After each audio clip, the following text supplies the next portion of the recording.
Shalom Israel, Shalom, Shalom. Brother Nakwam, watchman for Israel, coming back at you with these precepts and another cold cut, giving, of course, all honor and all glory to Yahweh. Bahashima Mashiach Malak Yabushai. Double honors to the elect elders of the house of David that's been in this truth for decades and decades, patiently waiting for the second coming of Hamashiach Malak Yabushai. A hearty, mighty Shalom to all of the men of the Lord who are out there in the highways and byways, pushing this truth, magnifying the ministry, presenting their body as a living sacrifice, enduring all things for the elect's sake, and magnifying the name of Yahweh Bashmi Abashah. Shalom to those mighty men. Shalom to all of the men that may not be out there on the highways and byways as of yet, but they're working on it. They're getting built up in the spirit. They're praying, they're fasting, they're studying, they're being diligent and abounding in the work of the Lord. Shalom, shalom. Shalom to all of the Aquath out there, the sincere sisters out there, holding it down in the households, married and or unmarried, keeping the law, statutes, and the commandments, moving in the spirit of our righteous foremothers. Shalom, shalom, and shalom to everybody tuning in live to another Monday Night Fire. We got some exciting things we want to go into. Again, we live in exciting times, man. You got prophecies coming to pass.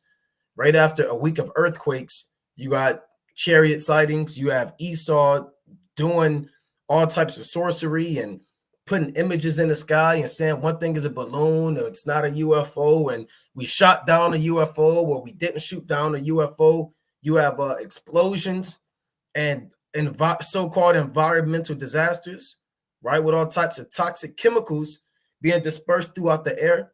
You got all types of judgment on the earth, man. The Most High has his hand on the earth, and these are the beginnings of Second Ezra chapter 5 and 1.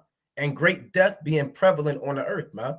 You have all types of prophecies coming to pass. So we're going to go into what they call Project Bluebeam, right? Esau has other names now for it because that word is old. It's been out there for quite some time. But we're going to go into Esau's sorcery, what he likes to display up there in the signs, and how he likes to manipulate the UFOs. Well, we know it's the chariots of Israel and the horsemen thereof, and call them balloons and this cylinder object, and we shot this down. So we want to go into it, man, and provide a biblical understanding about the events that are happening on the earth right now. Who's doing these events, what they mean for the children of Israel, and how can we be delivered from the judgments that are here on the earth right now, right? First and foremost, let's go to the book of Luke, right? Let's kick it off with the book of Luke, right? I may pull it up on the screen. Right, let's see if I want to pull this up. Right, I want to go to Luke, the 21st chapter.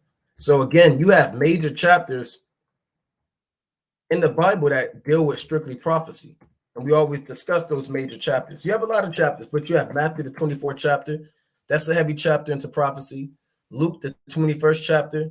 St. Mark, the 13th chapter. Second Ezra, the 5th chapter. Second Ezra 6, 7, 9, 15 to 16.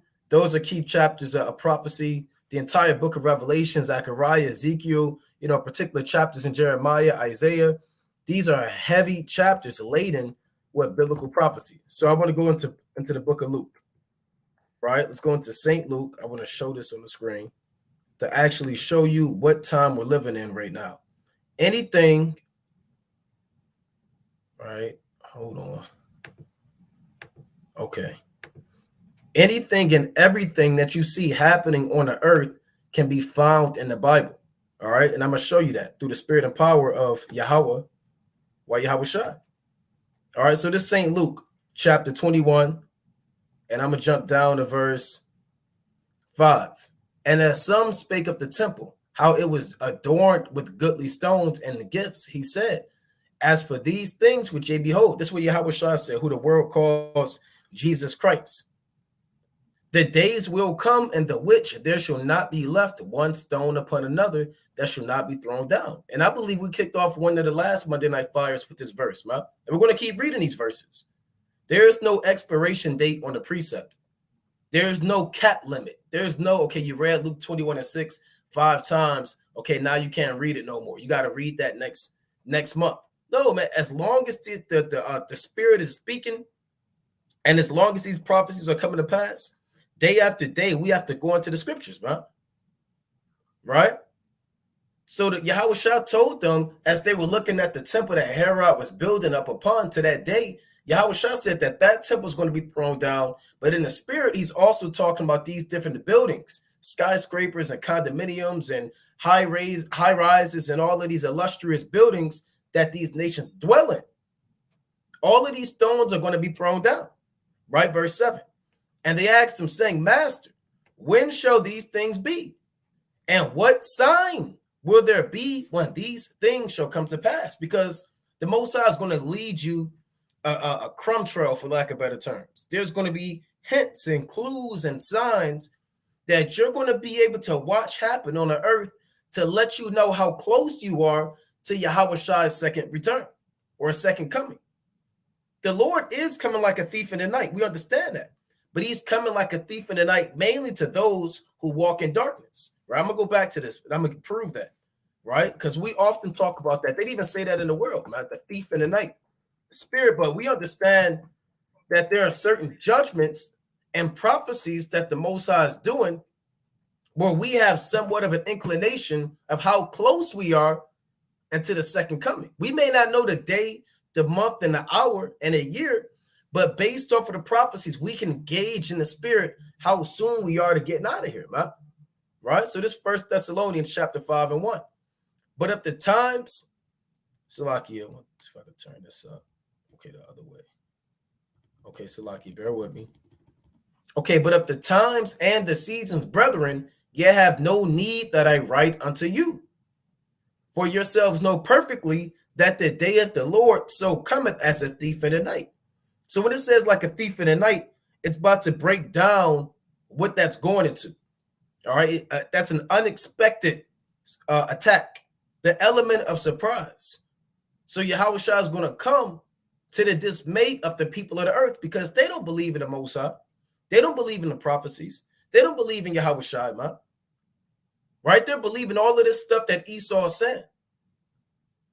But they don't believe in the scriptures. Right? So they're not watching the prophecies to gauge how close we are to getting out of here, man. For when they shall say peace and safety, then sudden destruction cometh upon them, as travail upon a woman with child, and they shall not escape. So when people are, relaxing, when you have diplomacies and peace treaties being formed and ceasefires done globally, that's a clear indicator to let you know that things are about to go bad. When things look well and things aren't really happening in the earth, that's a clear sign that things are about to turn left. That's what Yahushua said, man. But ye, brethren, are not in darkness, that day shall overtake you as a thief. You see that? So we have to understand what it means when Yahushua said he's coming like a thief in the night. Because he's coming like a thief in the night to them who are in darkness in the night. Right? What does it mean to be in darkness? What is darkness? Darkness is the absence of light. Darkness covers. You understand? It shrouds things that you cannot see them. So the darkness is sin. Philosophies, doctrines, the ways of this world.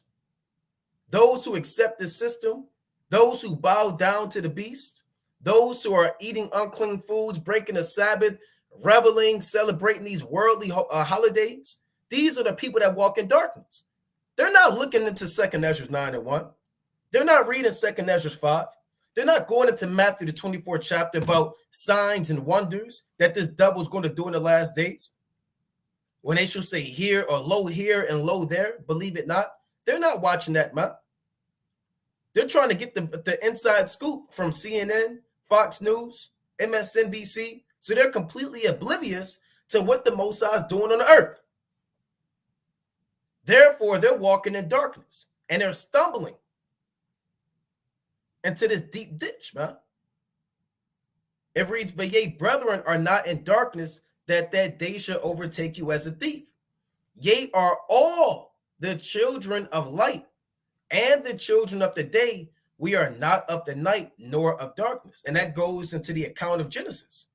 So when you read Genesis, the first chapter, the Apostle Paul is expounding it on another level. In Genesis 1, it says, in the beginning, God created the heavens and the earth. right? And the earth was without Slack, it was without form and void, and darkness was upon the face of the deep, right? And the Most High said, "Let there be light." So you had darkness in the beginning, just like before we came into this truth. We were into Christianity. You might have been into Islam. You might have been into politics. You might have been into hating your brother and abominable idolatries. But then the Lord said, "Let there be light," on a spiritual level. And now we came into this truth, right? Genesis 1:1 is literal, but the Apostle Paul is using it on a dynamic to understand those who are in the truth and those who are of the world. So we are the children of the light, which means we are separate from darkness, because the Lord divided the light from the darkness. When you read Second Ezra and Second Corinthians, the Most High actually extracted the light out of the darkness, because we were pulled out of the world and brought into the light. And when you read Genesis 1:5, it says, it's like, and God called the light day, and the darkness he called night, and the evening and the morning were the first day, paraphrasing. So the light is the day. So we are the children of the light, or the children of the day. So how can the Lord, on a deeper level, come like a thief in the night to those who are the children of the day? See, when thieves come in, the power of darkness aids them. That's their strength. That's their stronghold. The element of surprise and the power of darkness. But when you have the lights all on in the house, ain't no thief coming in there, man. You might see him, a mile away or so. So we have the power of light that's on our side, right? We are not of the night nor of darkness. Therefore, let us not sleep as do others, but let us watch and be sober. So we're not going to sleep in the world and fall asleep watching the Super Bowl and wonder who's going to win an NBA playoffs and what's going to happen in this award show and who's going to be the next mayor. We're not deep in the world. We live in this man's world, but we're not of the world. We're going to watch these prophecies. We're going to watch over our spirit. We're going to see what the Most High is doing on the earth, and we're going to correlate it directly to the Bible. That's what we're going to do. And we're going to be sober, not drunk off of the wine and the philosophies of the world, level-headed and temperate. Verse 7, for they that sleep, sleep in the night, and they that be drunken are drunken in the night. But let us who are of the day be sober, putting on the breastplate of faith and love, and for an helmet, the hope of salvation. You see that? So Yahweh Shah said that he will come like a thief in the night. And he's going to come. He's going to come at the dismay of the people who are not looking for him to return, and to the people that are drunk in this man's system. So there's a lot going on the earth. I want to, before we pull up these events, these current events that's going on, I want to go back to Luke, the 21st chapter, right? Luke, the 21st chapter, because there's and I want to go to Matthew 24 and a whole lot of other precepts, Lord willing. But I want to get this precept first, right, about something I want to touch on. So Yahweh Shah said that in Luke 21 and 7. Here's what the apostle said. And they asked him, saying, Master, but when shall these things be? And what sign will there be when these things shall come to pass? So what can we look for on the earth to let us know that you're on your way? Verse 8, and he said, take heed that ye be not deceived, for many shall come in my name, saying, I am Hamashiach, and the time draweth near, go ye not therefore after them. So America does that. They say that they're Hamashiach Yahweh Shai. The so-called white man does that. Wicked Jake, low-level heathen. A lot of people feign themselves as Hamashiach Yahweh Shai, right? I'm going to jump down. Actually, I'm going to keep reading. But when ye shall hear of wars and commotions, be not terrified, for these things must first come to pass, but the end is not by and by. And you're hearing of wars and commotions, right? You're hearing of what's going on in Ukraine and Russia. You're seeing what's going on with Iran. You're seeing what's going on with Israel. You see what's going on with North Korea. North Korea said right now they are war ready, but the end is not by and by. You have to live this thing. If you're not watching these current events and studying geopolitics and these relationships between these countries and what's going on the earth and the signs in the heavens, blood moons and the chariot sightings, then what are you doing? You got to look for this thing, man.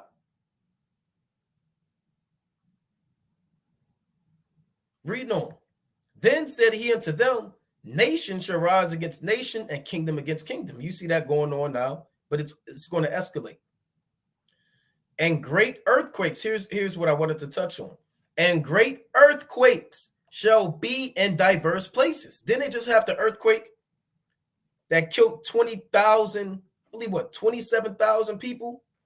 I'm not going to put a number up. You know, you can look it up and see.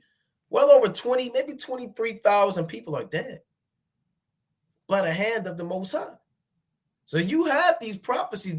Hey, look, if you had a checklist and you wrote down these prophecies, guess what? You could just check them off, man. Okay, that one came, and that's what you should be doing on a spiritual level. Okay, that prophecy came to pass, check. Okay, this prophecy came to pass, or it's coming to pass, check. Okay, all right, wars and rumors of wars, check that off.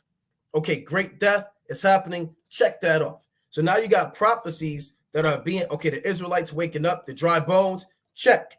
So now you're looking at the prophecies on your rap sheet, for lack of better terms. You say, okay, well, we still got the hour of temptation. Okay, we got Jacob's trouble. Okay, we got the chariots coming and beaming us up. Okay, we got the second wilderness. Okay, and then you're just checking them off one by one. And then you're looking at the prophecies that didn't come to pass. And then you're looking to see if they're happening on the earth, and you're waiting and watching. And then you say, boom, that's that prophecy in 2nd Ezra chapter 9, right? Let me check that one off. So you got to watch this thing, man, like a scout. All right. It reads, and great earthquakes shall be in diverse places, and famines. You got famines going on. You have fertilizer crisis and shortage. You have a global recession. You have the food being, the price of food globally is being increased day by day. So you have a famine brewing up, and the famine is going to hit hard in Babylon the Great. And pestilences, and here's what we want, and fearful sights and great signs shall there be from heaven. You see that? So now guess what? You check this off, man. You got to check these prophecies off. Now this is going to increase more and more. Fearful sights and great signs shall there be from heaven. You got chariot sightings. You got Esau saying, well, maybe this is a balloon. Okay, we shot down the octagon, this, and maybe it wasn't that. We're going to break it down, Lord willing, through the spirit and power of Yahweh Ba'Shem Yahushai, man. You have people having heart attacks. I'm going to get that too. It says men's hearts failing them. People are trying to figure out, why are the UFOs coming? Is it an alien invasion? Is this a hoax? Is it China? Is it Russia? Is it a government balloon? Is it a drone? Is it an actual UFO? Why are they here? There's a lot of questions on the earth, man. People are talking about these things. And these inhabitants of the earth, they have questions. Let's jump down. Luke 21. Salakia, I missed it. 20. Salakia, bear with me. Here it is, 25. Luke chapter 21 and 25. And there shall be signs in the sun and in the moon and in the stars. So that's going into blood moons, eclipses. You understand? There's accounts of people seeing multiple suns at one time. It says, and upon the earth, distress of nations. What is that? Riots. We discussed this last week, right? Riots, pandemonium, people overthrowing their government, people in Brazil rioting, Peru, England, France, Spain, Germany. That's the distress of nations. Seditions, right? With perplexity, the sea and the waves roaring. Men's hearts failing them for fear and looking for after those things which are coming on the earth, for the powers of heaven shall be shaken. So people's hearts are failing them for fear. Your heart is really going into your mind. When your mind fails you, you're confounded, you have strokes, you pass out. because they're looking at these things and they can't really make out what it is, man. You know, they saw these UFO reports that the so-called white man put out there. You know, we did a breakdown. We went into the UFO report about a month ago on a Sabbath service, right? We did it about 4 weeks ago or so, and we discussed the chariots and we went into them on an in-depth level. You know, and it's not the first time through the spirit. With that being said, what you're seeing on the earth, and I want to see if I can pull some of this stuff up. Let's see. Okay, this is one thing, right? Now, this is from today, earlier this morning. Now, they just had a briefing. Now, when you watch the briefing, there's this Eve. I can't quite remember her name right now. There's an Eve, and she's up there in that so-called white man's political world. And they had a briefing. I believe it was at 4 o'clock, you know, sometime this afternoon on the East Coast. And okay, Con, let me get the brother back here. Salaki. Shalom, King. Shalom, King. Shalom. Yahweh Shemel Shai Barakatah. Yahweh Shemel Shai Barakatah. Yeah, they had this Eve back there, and the Eve actually came out and gave a briefing, and she said the people of America need to know, and she had to really, it was for reassurance.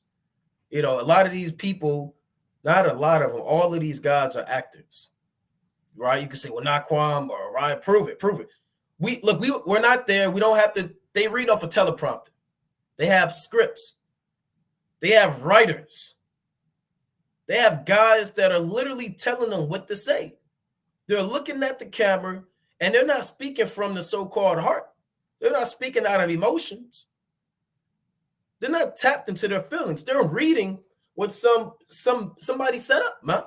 So this Eve had to come out there and pretty much, and if I can get the footage, I'll pull it up, had to come out and say, hey, look, America, if you wanted to know, there are not any extraterrestrials because the people are thinking it's an actual alien, right? I'm going to, if this is your first time tuning in or you're new to the truth, we're going to come out and just be frank about it. There's no such thing as an alien in terms of the so-called white man's ideology. Now, the word alien really means a foreigner, right? And when you read Deuteronomy in the law, there are laws about aliens. But is it talking about a green man from planet X or a Martian? No. An alien just means a foreigner, right? If you weren't from the land of Jerusalem and you live in the land of Pamphylia or Pergamos and you traveled to Jerusalem, you would be an alien. If you was a heathen and you kind of was hovering around the land, man, and you were considered an alien. So we have to understand what these words mean. With that being said, the world's idea of alien is talking about another life force, for lack of better terms, that travels intergalactically to do God knows whatever to make it up, man. Right? But there's no aliens. If you want to know, these vehicles have been identified by Yahweh Shem Yahushua, and they're called the Chariots of Israel and the horsemen thereof. They have been identified from the very beginning. And it says Pentagon does not know what these unidentified objects are, nor how they stay airborne. The U.S. shot down an airborne octagonal object over Lake Huron with a missile on Sunday. Right? You got it right. Khan, I wanted to touch on something you said. Like the brother said, man, these people are puppets, man.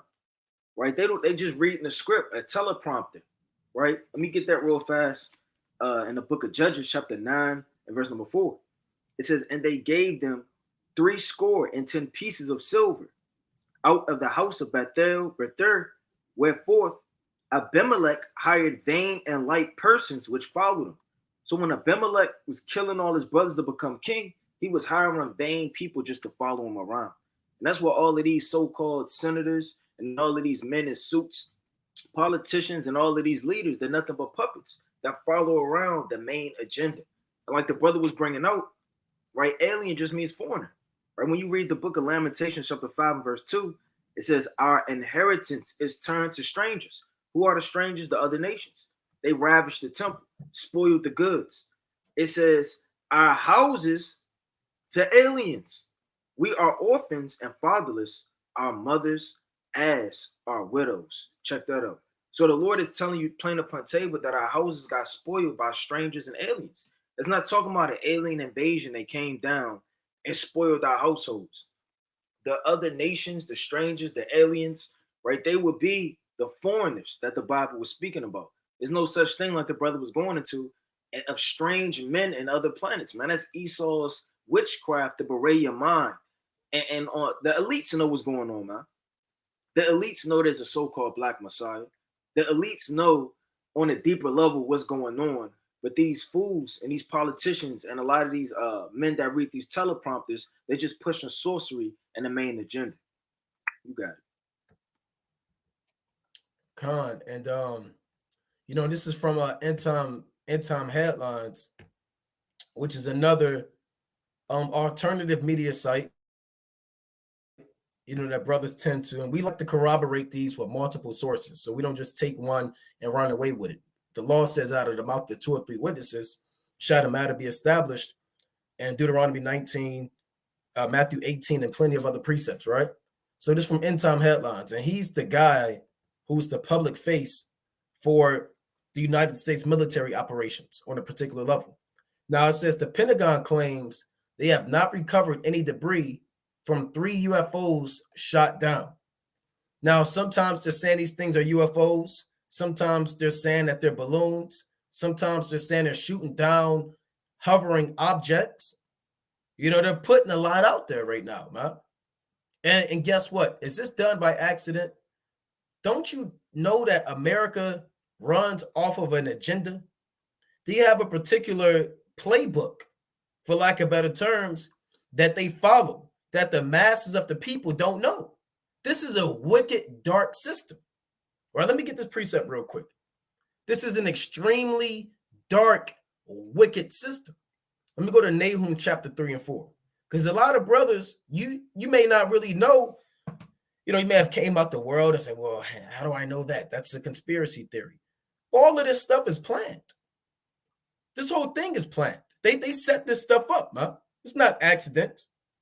You know, the Most High is allowing them to do this. This is Nahum chapter 3 and 4. Because of the multitudes of the whoredoms of the well-favored harlot, the mistress of witchcrafts, that selleth nations through her whoredoms and families through her witchcrafts. I'm going to read that again. Nahum 3 and 4. Because of the multitude of the whoredoms of the well-favored harlot. Who's the well-favored harlot? Babylon the Great. Why is America or Babylon the Great the well-favored harlot? Because every nation under the sun, they want to have some type of association with this beast. Rather it's political, rather it's economical, rather it's religious, rather it's military, rather it's pop culture and Hollywood and social influence. Every nation wants to lay in bed with America. They want to get down with this man. They want to send their kids over here to graduate and go to Ivy League schools. They want to join this man's military. They want America's military to come over there.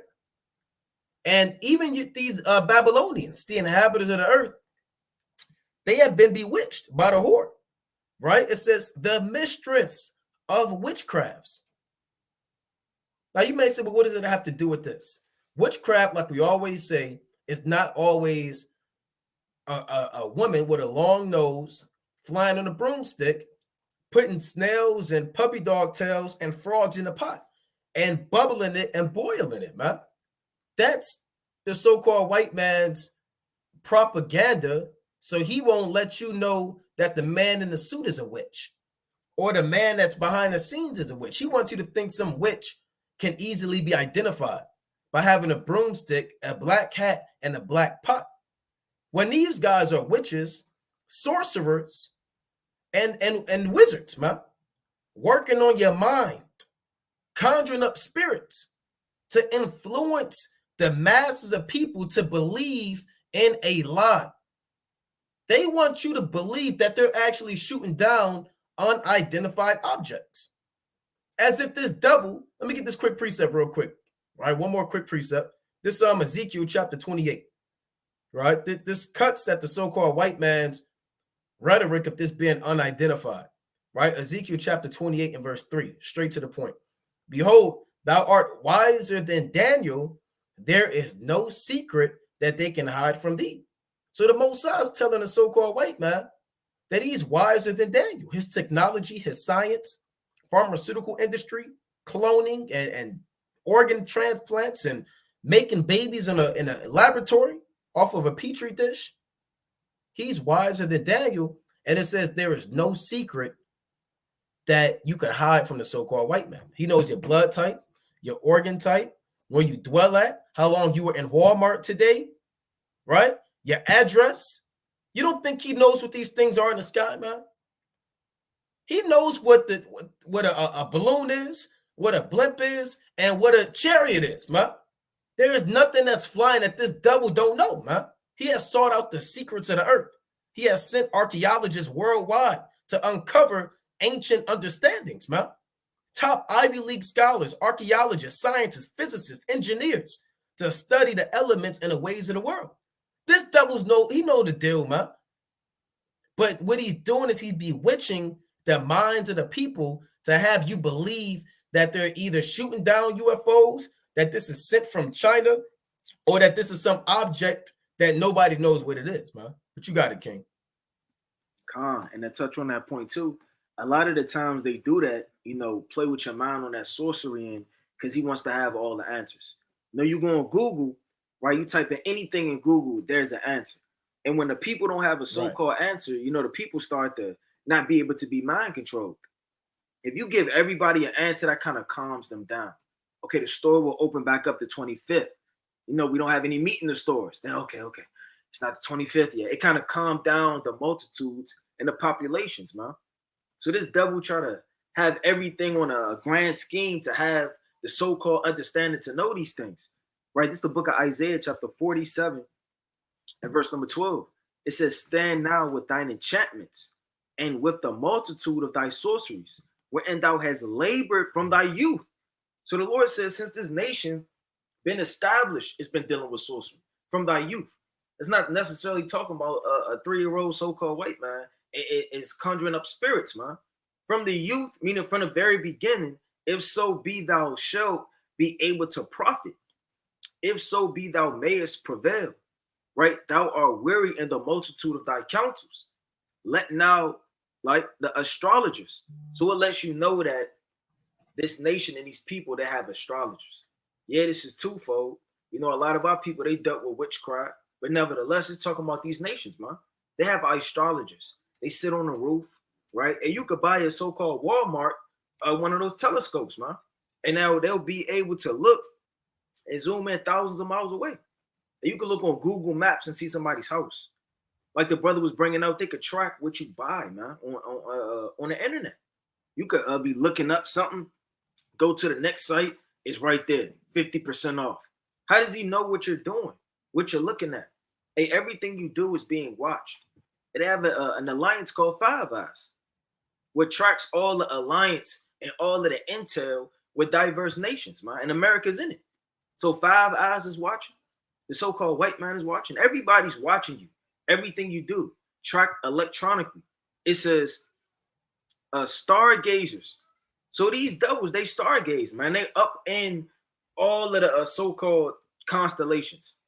They know about Arates, right? They know about all of these different constellations and these different stars. So don't think that this man doesn't know what's going on in the air with these chariots. They study them. They know that they disappear.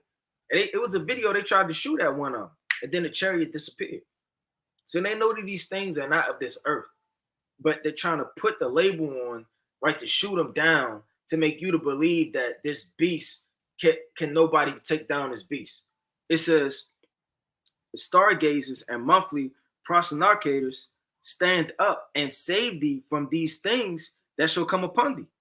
Right? So, I mean, the Lord is telling you straight upon tables, you got a lot of sorcery at high levels, and especially from these different nations. I want to get one more. I'm going to go to Revelation 18. Because I got to pull this up too. Con. Take your time, because I got to find it. Okay, Con, no doubt. Right? It's the book of Revelation, chapter 18, right? And I'm going to start at 22. It says, and the voice of harpers. Who are the harpers? The enchanters, the ones that play music all day to get you drunk, man. I mean, that's spiritual. When you're sitting up there in mirth and you're dancing, you're not thinking about misery. You're not thinking about pain. You're not thinking about your forefathers. You're not thinking about Yahweh Shah the righteous. You're not thinking about how to get the kingdom of heaven because you're drunk. What do people do? Where's the most things alcohol sold? At clubs, bars, NFL games, places where have mirth, man. Now, if somebody's going to drink you and give you something to drink on a physical, spiritual level, right, is what? The wine of this world. And they give it to you while the music is playing. It's all spiritual. Now, the so-called white man don't give you a big fat bottle of Merlot, man, and then you just start drinking it and get drunk on a physical level. He gives you his wine, his philosophies, his doctrines, right? And mixes it all up with music and mirth so that you're drunk. It says, and the voice of the harpers and musicians. So there's not just one person playing a viol. There's multiple musicians. There's multiple sorcerers, multiple witches, counselors, and there are multiple people in the midst of this thing. And of pipers and trumpets shall be no more heard at all in thee. It's not talking about football games necessarily and carnivals. Right? This is sorcery on a very high level. And no craftsman of whosoever craft he be shall be found any more in thee. And the sound of a millstone shall be heard no more at all in thee. And the light of a candlestick shall no more at all be in thee. And the voice of the bridegroom and of the bride shall be heard no more at all in thee. So all of the mirth, the singing, the dancing, the enjoyment, the sorcery, all of these things of this world is coming down to the knot, man. The Lord is uncovering this place. It says, for thy merchants, which were the great Salakia, great men of the earth, for by thy sorceries were all nations deceived. So it wasn't just one nation that got deceived. It wasn't just us. A so-called white man deceives everybody. Name one nation that doesn't shake hands. You got the so-called Chinese man shaking the hand, man. Everybody shakes hands. Everyone wants to speak the so-called common language, English. Everybody wants to go to Harvard. Yeah, everyone wants to wear suits. Everyone wants to slick their hair back and wear contacts. Everybody wants to conform themselves to the beast, man. And that's not all by chance. No, nobody's aspiring and climbing the hill to be the so-called Chinese man, to get a very long mustache and twirl it at the ends. And nobody's following the customs of these heathens. Everyone wants to follow America by its sorceries. You got it. Yeah, I mean, that's right, man. And part of this title, there's a lot we want to go into because we're dealing with the fact that the so-called white man is the damn devil. We're dealing with the fact of his sorcery and his witchcraft and his wizardry. And when we see things like this, we're not, we're not sitting up there trying to lust after answers. Where a lot of people, they're waiting at the so-called white man's mouth, waiting to see how he's going to explain what's going on, man. And then they'll be content with whatever answer he gives them. If he says they're UFOs, they're going to react accordingly. If he says they're not, and they're Chinese spy balloons, they're going to react accordingly. The masses of the people, they're waiting for this man to give an answer, right? They're waiting for this man to kind of break things down. Guess what? We're not waiting for him to break stuff down, man. We know what this devil is about. We know he has holograms. We know he deals with spiritual wickedness in high places. He deals with the sorcery, like the brother was just going into, man. Right? Witchcraft and monthly prognosticators. This is a revived Babylonian empire. And weren't the Babylonians known for astrologers, wizards, wise men, soothsayers, and people that dealt with demons on a very high level? This Babylonian system is nothing different, right? I want to get this precept, and I want to show this on the screen afterwards, right? Let's go to the book of Exodus, chapter 7 and verse 9, right? So here's what happened during the time of Pharaoh. Remember, this is Egypt too. It's Egypt. America's Rome. America's Greece. America is Tyre and Zidon. They have a tolerant empire like the Persians. They're pretty much an amalgamation of every kingdom that ruled prior to it, right? But they're also Egypt. So check this out. This is the book of Exodus 7 and 9. When Pharaoh shall speak unto you, say, show a miracle for you. Then thou shalt say unto Aaron, take thy rod and cast it before Pharaoh, and it shall become a serpent. And guess what? They did this. This thing actually happened, man. Aaron took his rod, he cast it down, it became a serpent. And Moses and Aaron went in unto Pharaoh, and they did so as the Lord had commanded. And Aaron cast down his rod before Pharaoh and before his servants, and it became a serpent. Then Pharaoh also called the wise men and the sorcerers. Now the magicians of Egypt, guess what they did? They also did in like manner with their enchantments. So they actually had a rod, threw their rod down, and guess what it became? A serpent. They did that. How in the hell 4,000 years ago were they able to do that? They did that. There was a lot of things that they did to try to counter what the Most High was doing.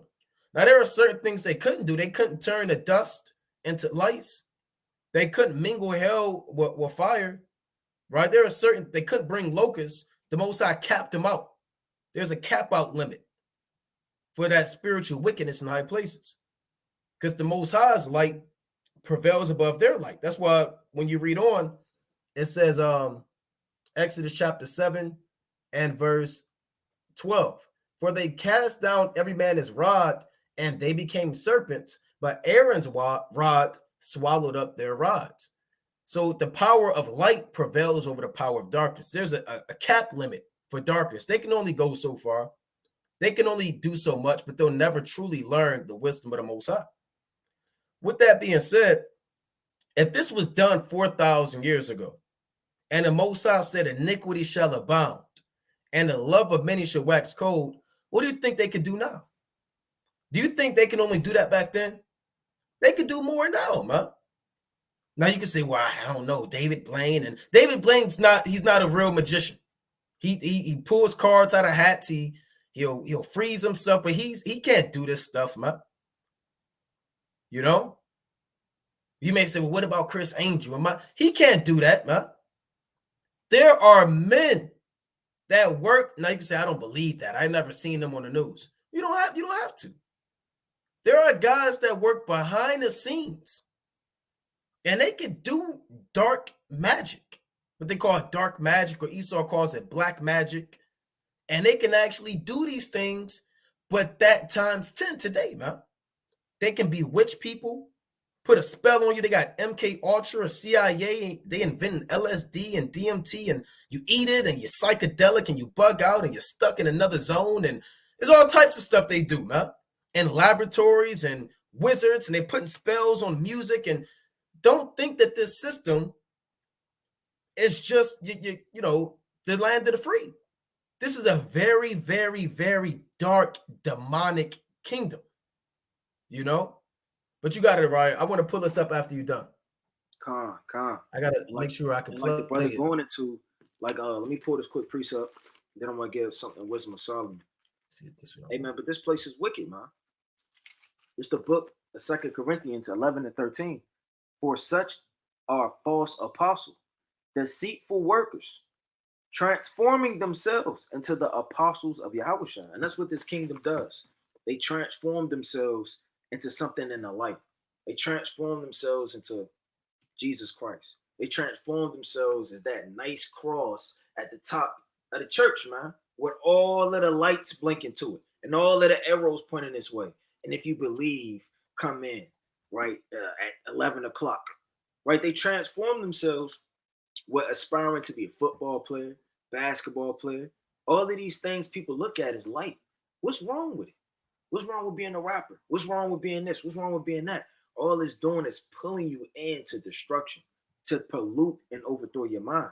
It says, deceitful workers, right, transforming themselves into the apostles of Yahushua. And no marvel, for Satan himself transforming into an angel of light. So your chief desires is going to come upon you. Maybe you're not meant to have multiple wives, brother. But then this woman come out of nowhere, right? She's dressed up. She's real calm. She's real polite, right? She's real respectful. And that's Satan unaware to overthrow you, man. So these things of the society that's set up that you don't really look at as a danger or a snake or a dragon or some man that got a stick or a wand is set up to overthrow you, man. They say if you want to hide anything, hide it in plain sight. And that's so true. Because the very things that are in plain sight are going to be the very things that overthrow you, that you're not watching for and looking at. It's the book of Wisdom of Solomon, chapter 14 and verse 22. Moreover, this was not enough for them, that they erred in the knowledge of God. But whereas they lived in a great war of ignorance, those so great plagues called they peace. So great plagues you could call peace, and people could live in a war of ignorance. All your life you sitting up there looking for some great beasts to crawl up out of the ocean, man. When you're living and walking on the beast, all this time you're living in a great war of ignorance of the mind, trusting in the society, trusting in voting, trusting in marching, trusting in the society. The beast is going to overthrow you. It says, for which they slew their children in sacrifices or used secret ceremonies. So you got secret ceremonies in the earth, right? You can look this up. They said that under a Chuck E. Cheese, they were killing people and sacrificing them, right? Where children were playing right above. They were bouncing in the balls. They were climbing down, climbing up rope, doing backflips, and eating cheese pizzas, man. Right under that, they had a diagram where they were cutting with candles, doing sacrifices, and killing people right under the Chuck E. Cheese, man. So these secret ceremonies are in the earth. Don't think it's always the UN meetings, man. Somewhere on the earth, they're having a crafty council, blood, sacrifices, candles, sorcery, dark magic, right? I mean, they have books, all of these different things. I mean, we have the scriptures. What are they going to? It says, for which they slew their children in sacrifices or used secret ceremonies or made revelings of strange riots.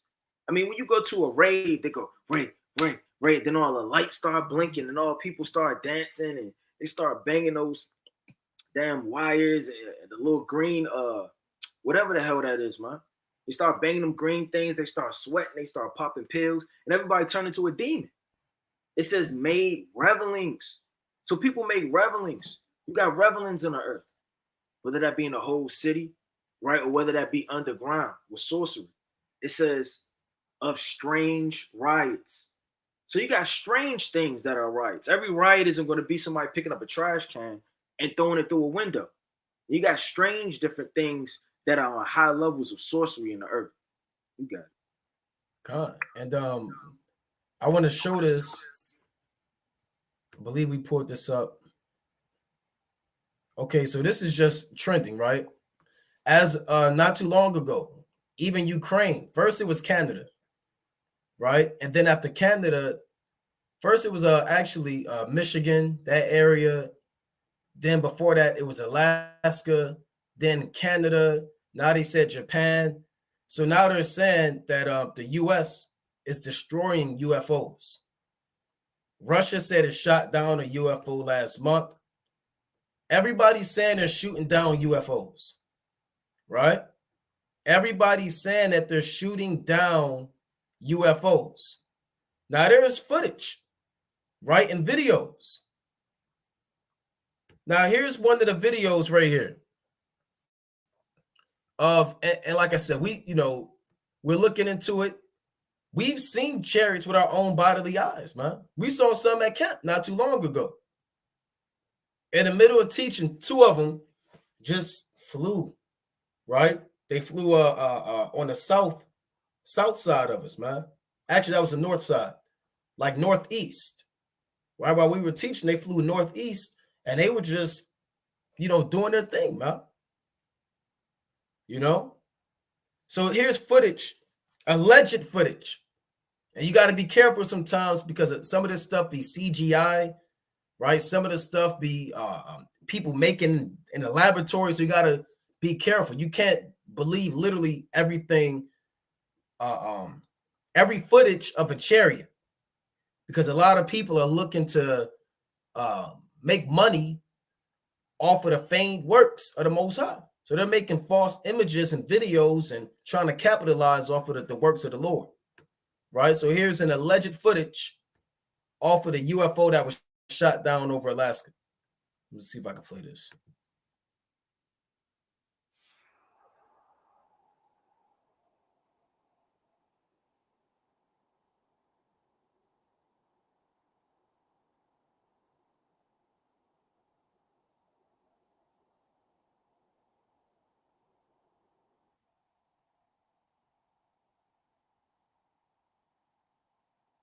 Now I tell you what, this is how we know that the so-called white man deals with sorcery. Because guess what's not getting hit by a missile? An actual chariot. If that was an actual chariot, guess what? It's not getting shot down. Do you think the Most High has weakness in his creations and his spiritual forces? No. Do you think an actual chariot of Israel was caught, what they call it, caught lacking? I think that's what they say now. Caught slipping, you know, and they didn't detect the missile coming. So you got to be careful. That's why we said the so-called white man deals with sorcery. People are making stuff up in laboratories, and people are putting CGI together, and they're trying to combine things and clip footages. Technology is a very, very, very I guess the word is demonic device, man, when it's put in the wrong hands. You know? Salakia King, let me get this quick precept to go into that. Because like the brother's saying, it's impossible. You will be sent. Let me get this precept, and then I'm gonna respond. This is Ezekiel chapter 11 and verse 22. Then did the cherubims lift up their wings, and the wheels beside them, and the glory of the God of Israel was over them above. You can't get around that, man. So the spirit of the Most High is literally above these chariots. So you would be saying that you shot down the chariots and the spirit of the Most High was right above them. I'm going to read that again. Then did the cherubims lift up their wings, and the wheels beside them, and the glory of the God of Israel was over them above. And the glory of the Lord went up from the midst of the city and stood upon the mountain, which is on the east side of the city. That's plain. So you can't tell me anybody could ever believe them grabbing the chariots, stuffing the chariots, killing the chariots, blowing up the chariots, capturing the chariots, when the spirit of the Most High is right above them, navigating. You got it. Yeah, and use the key word spirit, because guess what? The chariots, and I'm gonna get this precept in Ezekiel 1 and 14. Let me get that first. This is Ezekiel chapter 1 and 14. And the living creatures, because Ezekiel, like the brother was, what chapter you read, King? 11? Chapter 11. When you read the first chapter and the 10th chapter, it also goes into the chariots, right? And the angels that operate the chariots. So this is Ezekiel 1 and 14. And the living creatures ran and returned as the appearance of a flash of lightning. So the angels, the chariots, they move faster than a flash of lightning, right? So they're faster than Esau's fastest jet, man. And we looked up what the so-called white man fastest jet is. The chariot is 10 times faster, man. And that 10 isn't literal, if you got ears to hear. The chariot, like we always say, it has force fields. It can expand. It can condense itself. It can duplicate itself. It don't have to be seen. There is actual footage. I believe that was in Iran of the Iranian army trying to shoot the chariot down, and the chariot is just playing with it, man, making it look easy. Let me read on. Ezekiel 1 and 15.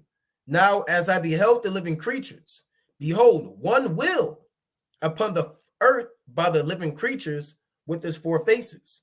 The appearance of the wheels and their work was like unto the color of a barrel. So Ezekiel saw the chariot, and he described it like a wheel in the middle of a wheel. That's what you call the flying saucer, right? If you look up a flying saucer, right? See if I can pull this up. See, look at this. All UFOs are trending. 3 hours ago, DC had multiple UFO sightings 71 years ago. Canada shoots down their own UFO. Everybody's talking about these UFOs, man. But guess what? Only the servants of the Most High, the children of Israel, understand what they are, man. So Ezekiel saw a wheel in the middle of a wheel. right? Which is what you call the flying saucer. You got the top part right there is spinning, and you got the other part spinning. And how would Esau even begin to? How would they create this? Because they know it's in the Bible. And when you study archaeology and history, every nation had an encounter with the chariots. The Elamites, the Egyptians, the Moabites, they all have some form of documentation of their leaders or a people encountering these vehicles on a frequent basis. All right. So Ezekiel is giving you the in-depth scoop and saying it was a will in the middle of a will. Right? Reading on. And they four had one likeness, and their appearance and their work was as it were a will in the middle of a will. And they went, Slakia, they went upon their four sides, they turned not when they went. As for their rings, they were so high that they were dreadful, and their rings were full of eyes round about them four. And when the living creatures went, the wheels went by them. Meaning what? The chariot, this is how you know you can't shoot the chariot down. Here's the point. The chariot isn't made of metal, right? It doesn't have an engine or a transmission. It's not made of alloys and aluminum and titanium and iron. The chariot is actually a spirit. You know, it's operated by the spirit. So when the angel moves, the chariot moves with it. It's connected by the spirit of the Most High. So the angel don't have to put it in park. He don't peel back and wide turn and back. You don't have to do that, man. They're operated by the spirit. So even if the angel is inside the chariot, he's operating it with the spirit of the Most High. Right? So you can't shoot down the spirit. It can't explode because it's not made of elements that can be hit, man. So when you watch that video, let me pull this back up. This is impossible. Like Ariah was, this is madness. Now, Esau probably clipped the footage and modified it or whatever the case may be, but you can't shoot down the chariot.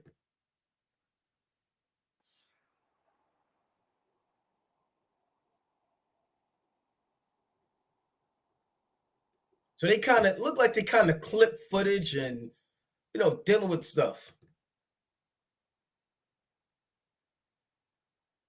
See that? So they're saying they shot down a chariot, man. It's absolute madness, right? They're and now they're saying that there's no extraterrestrial. They're just shitfied objects, right? Like I said, we're taking these videos, some of them with a grain of salt. Some of them are a little more authentic than others. Let me see. All right, you got it. Calm. Well, I want to get this real fast in Ezekiel, the 10th chapter, right? This is Ezekiel chapter 10 and verse, I'm going to start at 9. And when I looked, behold, the four wheels by the cherubims, one wheel was by one cherub, another wheel by another cherub, and the appearance of the wheels was as the color of a beryl stone. And as for their appearance, their four had one likeness, as if a wheel had been in the midst of a wheel. When they went upon their four sides. They turned not as they went, but to the place whither they had it looked. They followed it. They turned not as they went. So they're not like helicopters and planes, man. Helicopters and planes make big U-turns, right? These things can evaporate. They could appear, they could transition, they could transfigurate into other chariots. And we've seen literally a chariot and then another chariot come out of that.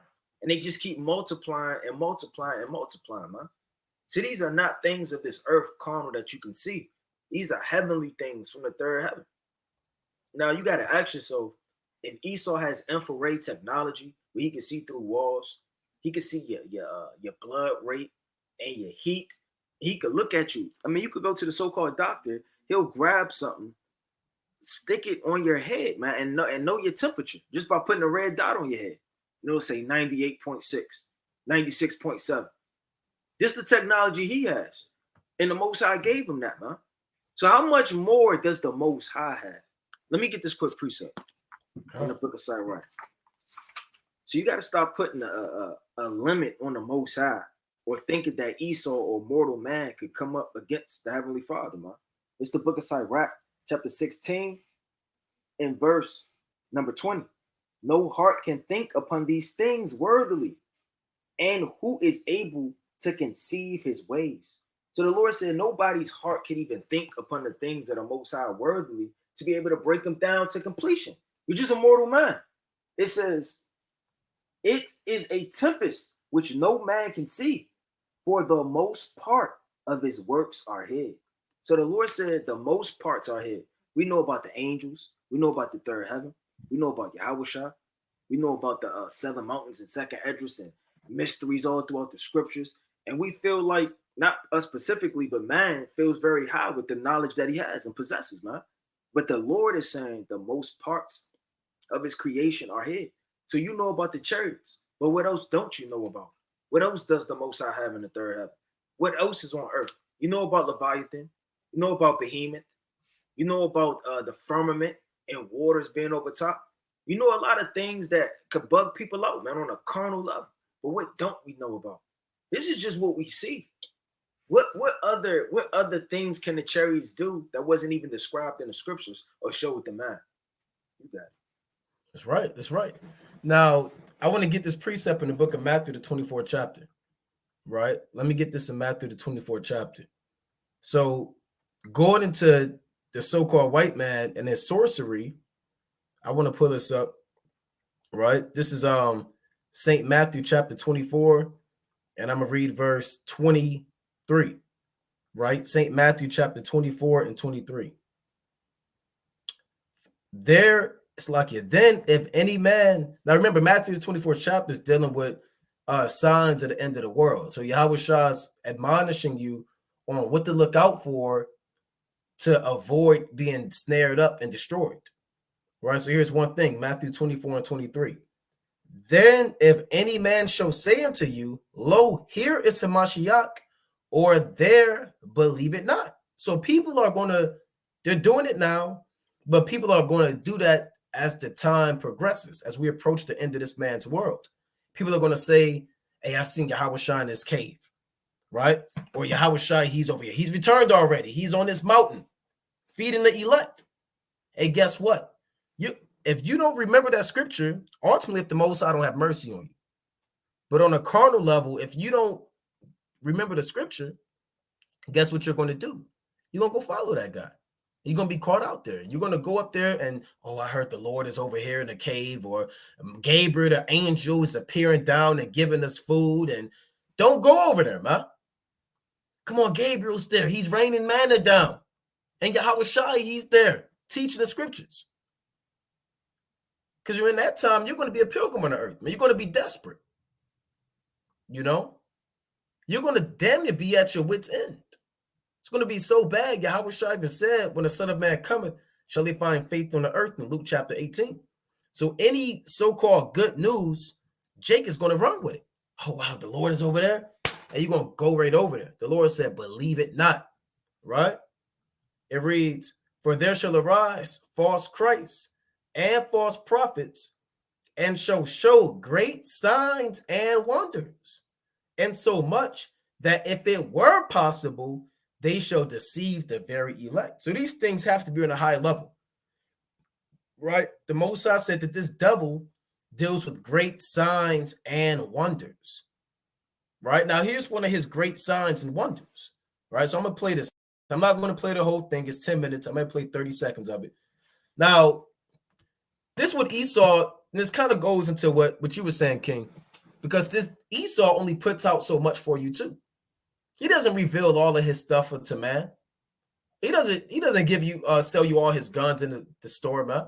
He got stuff and weapons that he's not going to let you have. He has technology that he's not going to give you, man. You got your iPhone and Galaxy, and you're, wow, this is so, yeah, he let you have that. Right? But he has stuff that he's not going to give you, man. He has great signs and wonders that he may not even have displayed yet. These are just things he's given to man, to the people, you know? So check this out. This is a virtual show at the Seattle's New Year, so-called New Year. This is from 2 years ago, right? Let me see if I can fast forward a little bit. Right, so they're counting down to destruction. But you got to watch this thing. Look at this.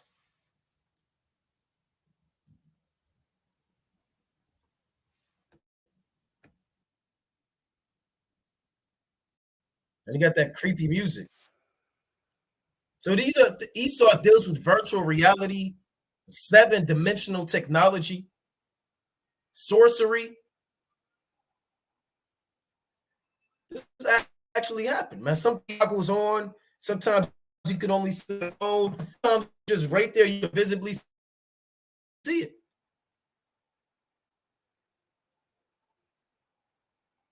Did he get this from the Most High? No, this is sorcery. Witchcraft.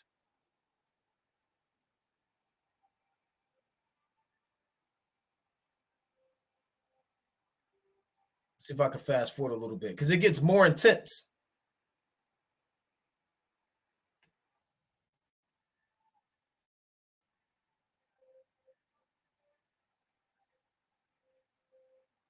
See that?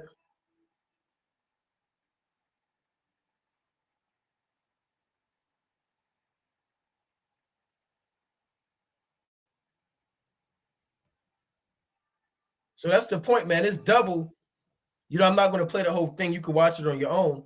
But this devil, he's doing more virtual reality, more holograms, more spectacles.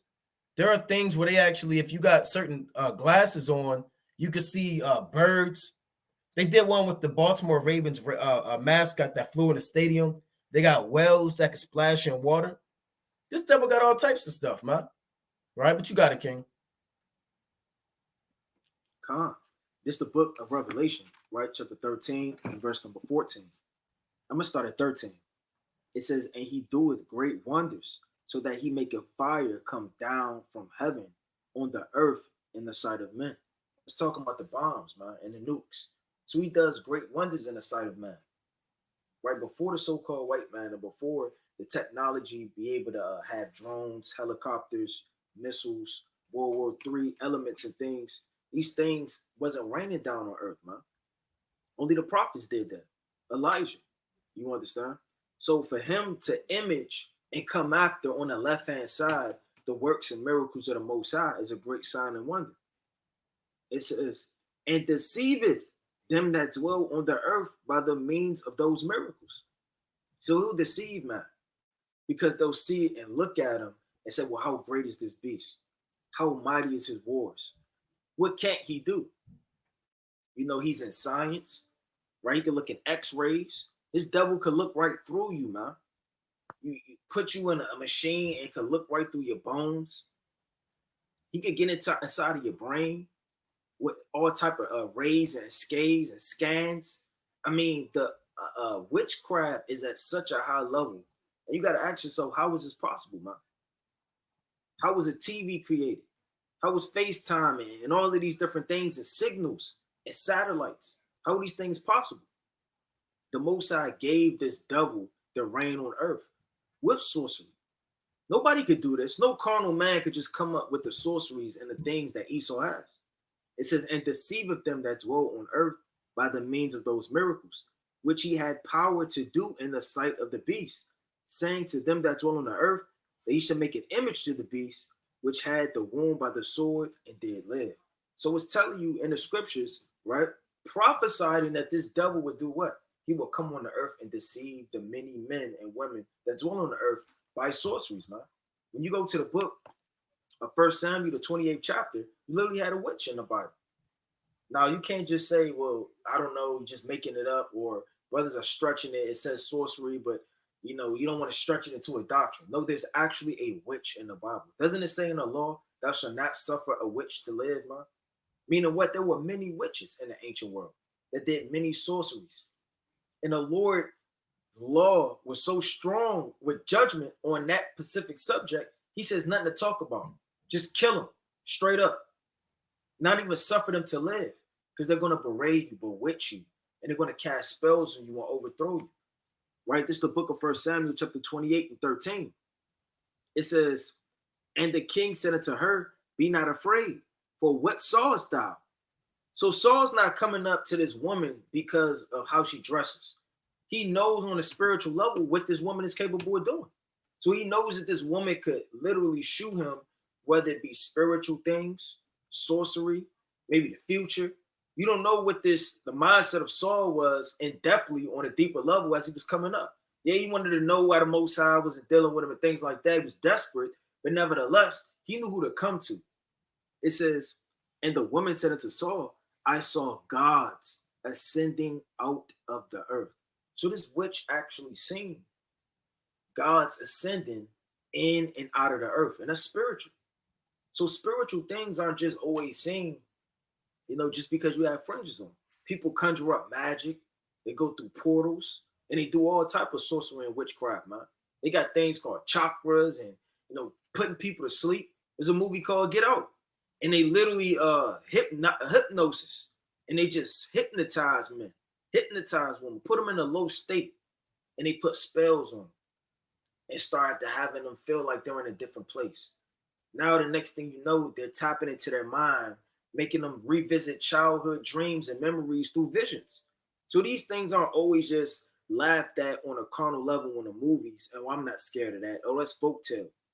A lot of these things could be revisited as power behind it on the left-hand side. It says, and he said unto her, what form is he of? And she said, an old man cometh up, and he is covered with a mantle. And Saul perceived that it was Samuel. And he stooped with his face to the ground and bowed himself. And Samuel said to Saul, why hast thou disquieted me to bring me up? So Samuel's in the third heaven. So this witch had the power on the left-hand side to conjure a spirit. You understand? So that's deep when you think about it. And like the brother said earlier on, which is spiritual, these aren't just things that happened thousands of years ago. I mean, whatever's on the earth back then is back on the earth now. You have the same sorcery. Where did all the prophets go? Did they go on vacation? No, they're back on the earth right now, shaking the hand, saying the same things they said 2,000, 3,000 years ago. It says, disquiet and bring me up. And Saul answered, I am sore distressed, for the Philistines make war against me, and God is departed from me and answereth me no more, neither by prophets nor by dreams, wherefore I have called thee. So he was so desperate that the Most High wasn't dealing with him, that on the level of his carnal and his mind, he said, well, who's equal to a prophet on the left-hand side? Who can I get knowledge and the future and spiritual things from? He says, that thou mayest make known unto me what I shall do. So you can even seek wisdom or counsel on the left-hand side. Like we brought up before in a lot of lessons before, you watch these ancient movies, and they'll have these goons and warlock and these creatures, and they'll come up before them. I don't know if that was Lord of the Rings or 300 or something.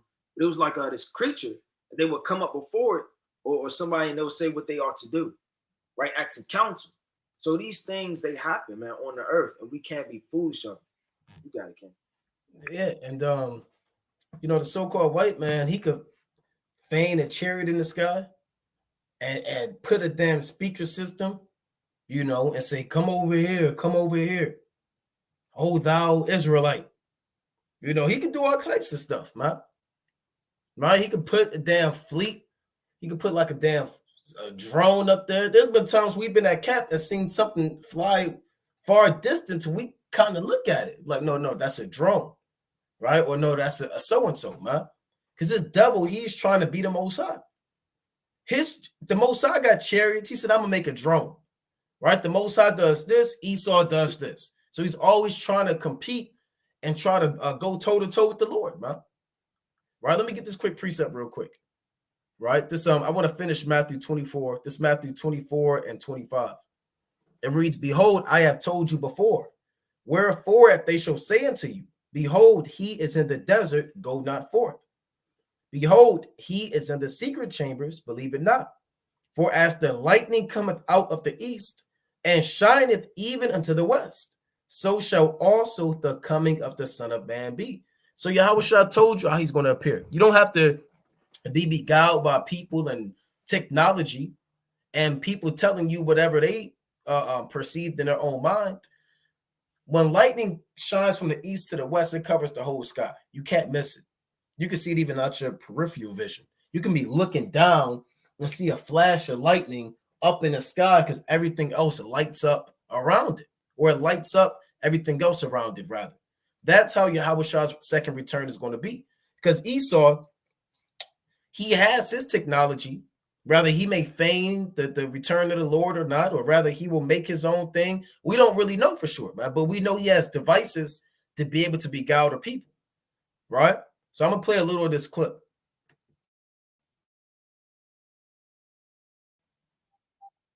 These are unmanned aerial vehicles, right? That sounds like a chariot because a chariot is unmanned and it's an aerial vehicle. But look at what they do.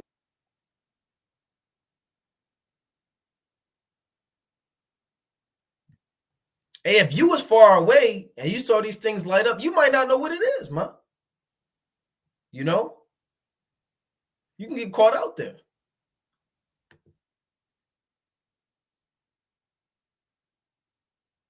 Look at the people watching. They're bewitched.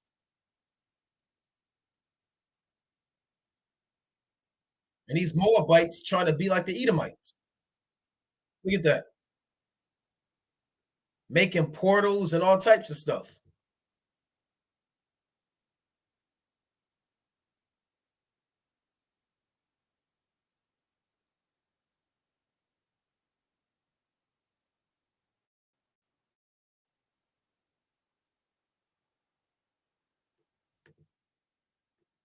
So that's madness right there, man. You know, the Most High never told Abraham to do that. Isaac or Jacob, man. And we're a low-level people. We don't have to seek out how to make an earth in the sky and put these things. That's what these nations do, man. Right? Let me go on.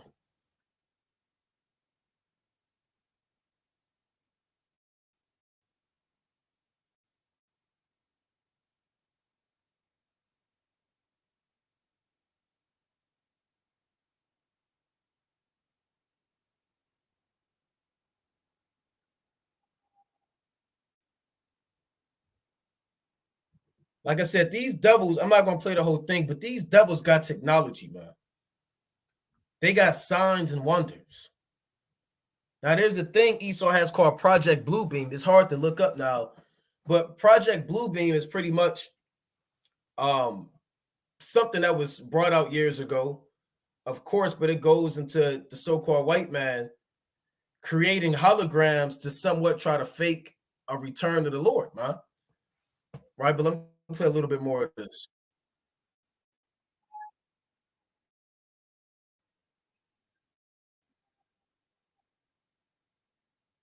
See that?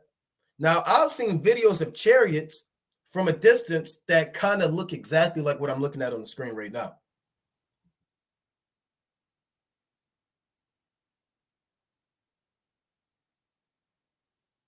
Right, so let's sit on that. Right, let me get one more. Let me get another precept on that real quick, and then you got it right.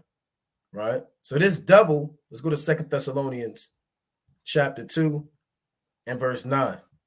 Even him whose coming is after the working of Satan with all power and signs and lying wonders. So this devil saying he's shooting down chariots. He's making holograms in the sky.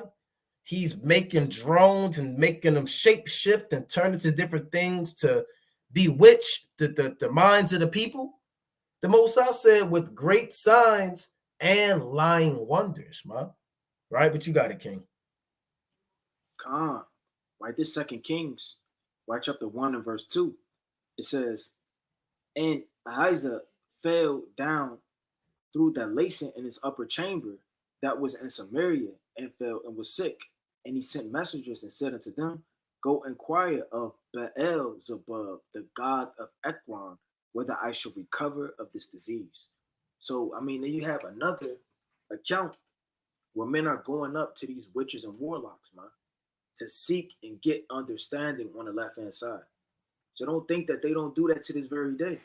But the angel of the Lord said to Elijah, so there's always a just balance. There's always good and there's always evil. So there's always a prophet telling the future, somebody that has the understanding of the Lord, foreseeing and saying things on the right-hand side. There's always somebody conjuring up sorcery and demons or demonic energy on the left-hand side, saying, arise, right? Go to meet the messenger of the king of Samaria and say to them, it's not because there is a God in Israel that ye go to inquire at Beelzebub, the God of Ekron. Meaning, what the hell are you doing? Is there not a God in Israel? Why are you going off inquiring from witches and warlocks? Verse 16, and he said unto them, thus saith the Lord, for as much as I have sent messengers to inquire of Beelzebub, God of Ekron, it is not because there is no God in Israel to inquire at his word. Therefore, wilt thou not come down off that bed on which thou art gone up, but thou shalt surely die. So the Lord is going to kill all sorcerers, all witches and warlocks, and men conjuring up in these demons. And a lot of our people do that. You got to come out of that. You got to come out of that way and that understanding of Esau. And the Lord said that we are wet with the shower. Let me get that real fast in Job. It's the book of Job, verse 24 and verse number 7. They cause the naked to lodge without clothing, that they have no covering in the cold. And we're a people to where we're lost. We don't know who we are. We don't know that we're Israelites. We don't know that there's a God in Israel. We have no understanding. So we cleave to all of these customs of the world, his ideologies and customs. It says they are wet with the showers of the mountains and embrace the rock for want of shelter. So we embrace the rock for want of shelter, meaning we just want to cover them. We just want some understanding. We just want not to be wet and cold without hope, understanding, or anything to give us knowledge. So we embrace his science. We embrace his understanding of religion, and we embrace it, and we embrace the rock. But we got to come up out of that, man. And when you read the book of Song of Solomon, I believe the 2nd chapter, the Lord said, come up out of the clefts, right? Talking to the dove, that they may see his countenance. So the Lord knows that we're under this rock, right? And we can't be desperate wanting his education in anything, because it's going to do nothing but be sorcery and overthrow us. Right? This 2nd Esdras 14 and 17. I'm going to start at 16. But yet greater evils than those which thou hast seen happen shall be done hereafter. So it's only going to go up from here, is what the Lord said. So from the times we live in now, it's only more Project Blue Beams, only more sightings of chariots and false accusations of shooting them down. And these devils might even say that it landed and we had a communication and we've talked to them. But there's no telling what these things might become of. It says, for look how much the world should be weaker through age. So the world's just going to wax weaker and weaker. The economy is just going to continue to go down. Weaker and weaker, right, through age. So much the more shall evils increase upon them that dwell therein. And that evil isn't always loot on a physical level. It's just going to be more and more sorceries and enchantments. Aren't there more and more prophets every day waking up? Aren't there more and more prophecies being broken down by the day because knowledge is increasing? It has to be a just balance on the left-hand side. It has to be more technology, more sorcery, more ideas and blueprints and all these different spectrums of understanding being created more and more. It says, for the truth is fled far away, and leasing is hard at hand. For now hasteneth the vision to come, which thou hast seen. So the Lord is telling you that these visions are hastening more and more each and day. Okay. And what you're looking at, this is from Daily Star. It says, you can see it up top, right in the header. It says, first footage of Lake Huron object spinning in sky before shoot down. You can check these videos out, man. That's kind of the one we saw, right? They said it was spinning and the so-called white man was able to shoot it down, and you got to study this guy, man. Let me get Revelation chapter 2 and verse 24, right? This is Revelation chapter 2 and 24.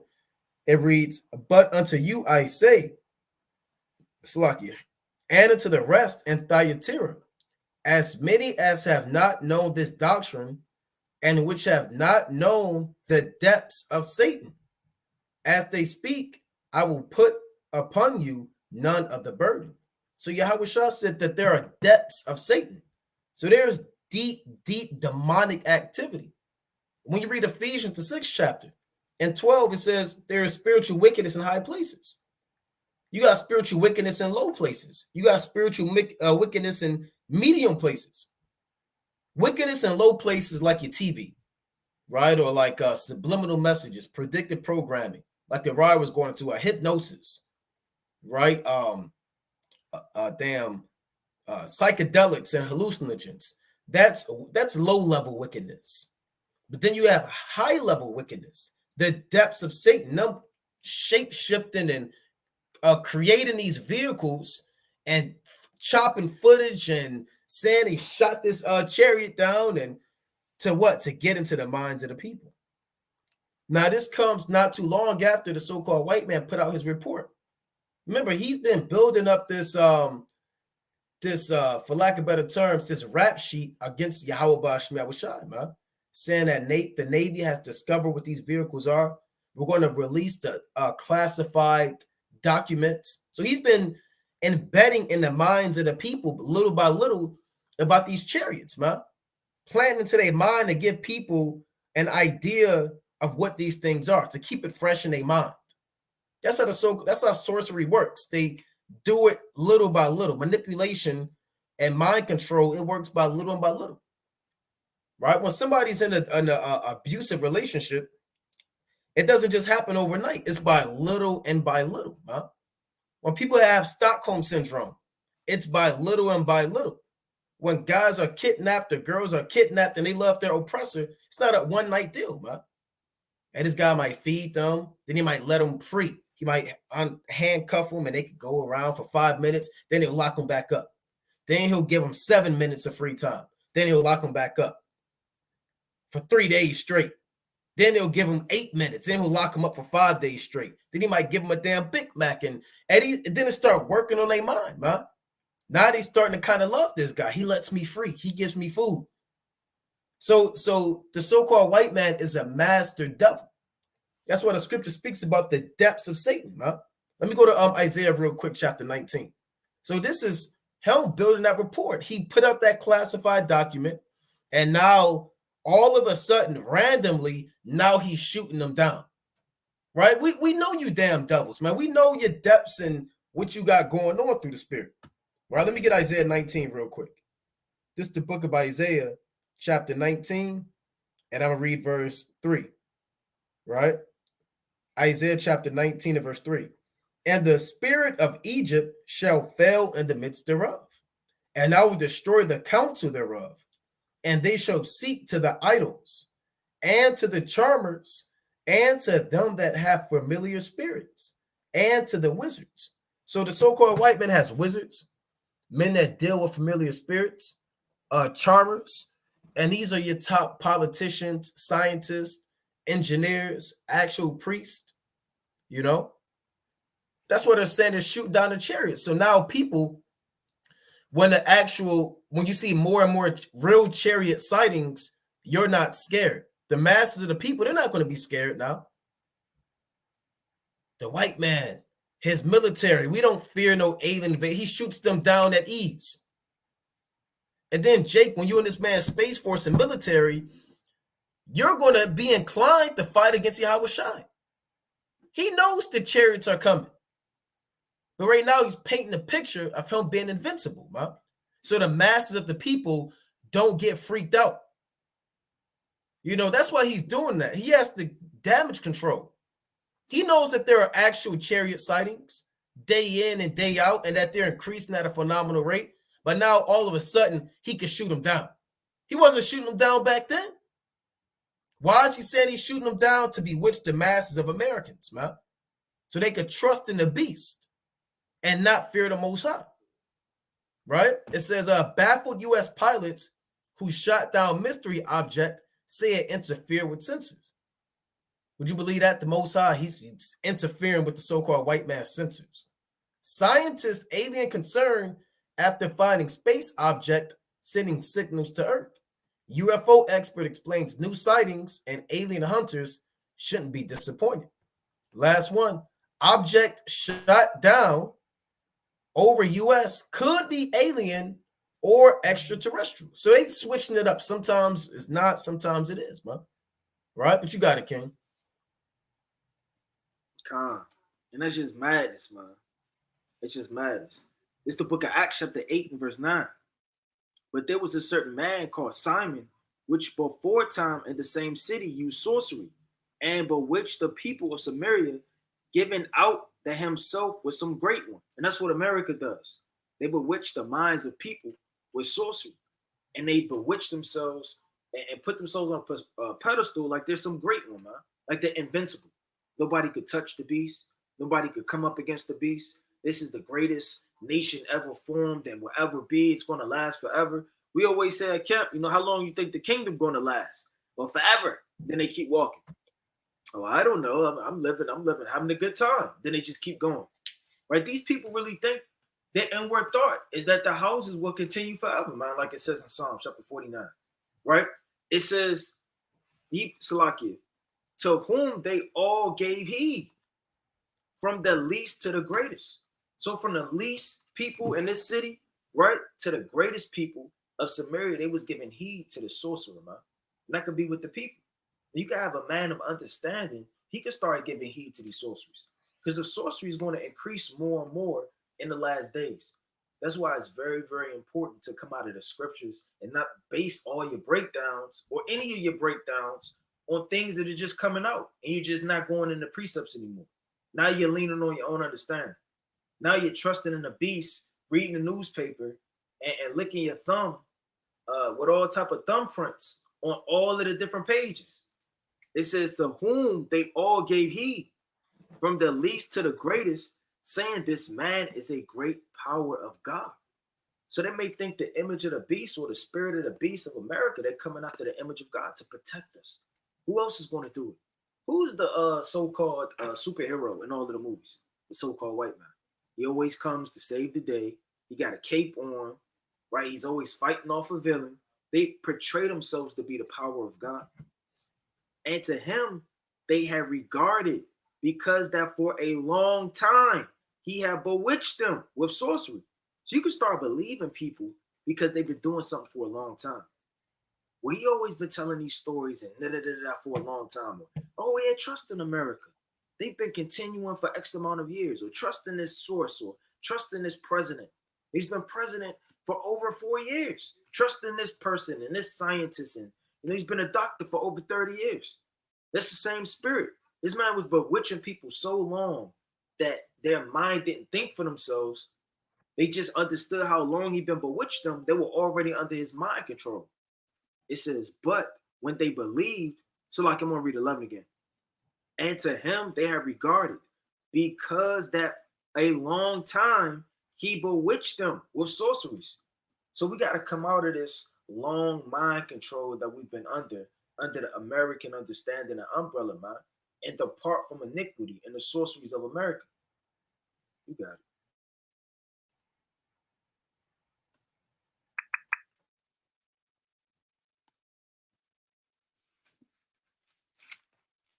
Let me bring this out. Right to the brother get back. Right, let's go to the book of Acts. It's Acts chapter 13 and verse number 6. Right? It says, when they had gone through the isles unto Patros, they found a certain sorcerer, a false prophet, a Jew, whose name was Bar Jesus. So they found this false prophet and his sorcerer and this man in the city. Now check this out. Which was the deputy of the country, Chariots, Peleus, a prudent man. So a sorcerer doesn't always have to be some man with a hat on, a dark mantle. He's creepy. He doesn't talk English. He talks Spanish, Latin, Greek, and Hebrew under his breath, and he mixes it in with English. I mean, you could have a prudent man that's a sorcerer, man. Let me read that again. Which was the deputy of the country, Syracuse, Peleus, a prudent man. So the sorcerer was prudent. You got certain sorcerers that wear suits, ties. They'll speak very well. They're very eloquent. They could come across, easy to talk to. a face so-called a trust, and it groomed, right? A prudent man who called for Barnabas and Saul and desired to hear the word of God. But Elymas, the sorcerer, for so is his name by interpretation, withstood them, seeking to turn away the deputy from the faith. So you always have somebody trying to withstood and withstand the words of God. While you're trying to enter into a city, while you're trying to go up a hill, down the street, while you're trying to read the words of God, there's always sorcery at a high level trying to prevent you and keep you from the faith, man. I understand. But Elymas, the sorcerer, for so is his name by interpretation, withstood them, seeking to turn away the deputy from the faith. So whatever you got going on, it's not by chance you're sleepy when you want to read. It's not by chance that people are falling out the truth and things are happening at a high level. Like we were going into earlier, you got principalities and dark magic and sorcery at our high places. And I wanted to show this because when you watch that movie Independence Day, I know a lot of brothers seen it. See, they actually showed what the chariots are capable of, man. Now when you watch that movie, see, they don't have the I don't think they had the scene I want. They had Will Smith. Can you see the screen, King? Yeah, when you watch the movie, for brothers that didn't see it, they had Will Smith defeat the chariot, man. So here's the scene right here. Here's one. This isn't the scene where he defeated the chariot, but look at this. And this was going to happen, man. Because the so-called white man, he can't go toe-to-toe with these chariots. Now, I believe in that movie, it was an Edomite who ran into, I can't quite remember, I think he ran into the so-called mothership and blew it up or something happened. But Jake wanted to fight that, man. Right? So I'm going to play this clip.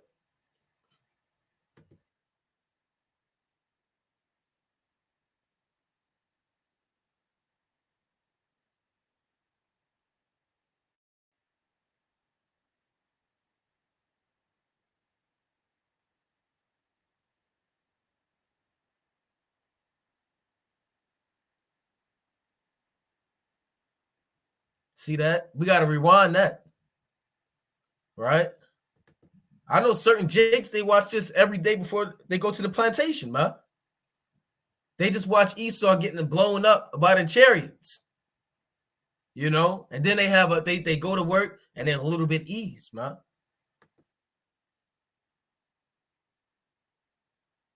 Look at them run.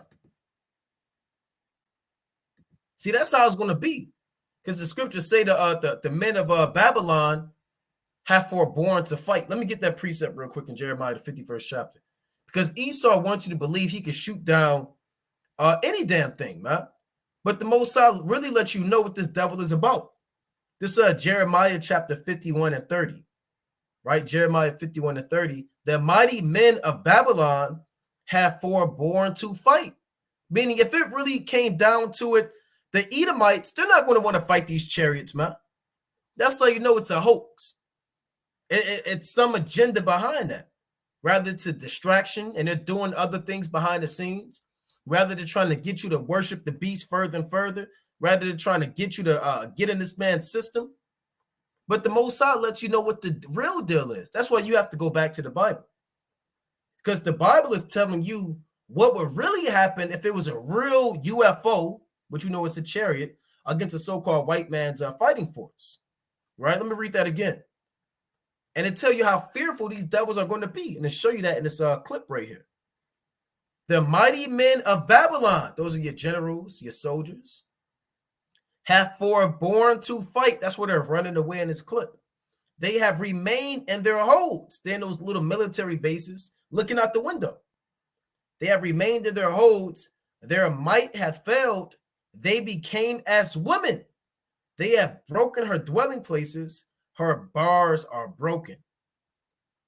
One post shall run to meet another, and one messenger to meet another, to show the king of Babylon that his city is taken at one end. So when the chariots come and they cover the sky, you might have a guy in DC saying, hey, look, and the leader of LA or California, there's a UFO invasion. So they're going to be talking about these chariots coming in, and they're going to try to get on that intercom system and them underground bunkers and say the wrath of the Lamb is here, man.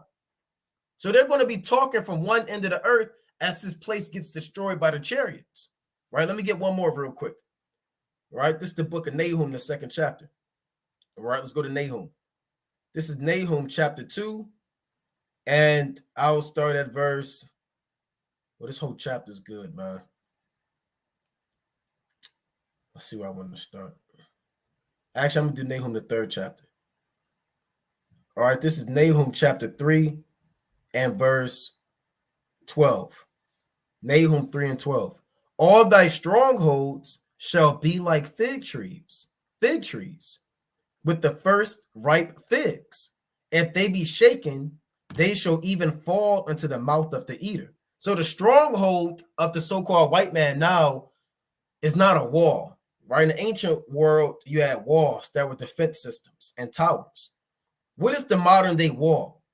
Your modern day wall is your anti-aircraft defense system, right? So now they have what they call an Iron Dome, and they have anti-missile defense systems.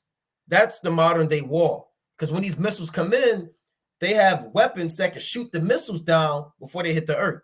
That's the new modern day wall of these kingdoms, right? So that's what the Mosai is talking about when he says the stronghold, because the so-called white man's anti-missile defense system is not going to be able to stop the chariots when the chariots come in.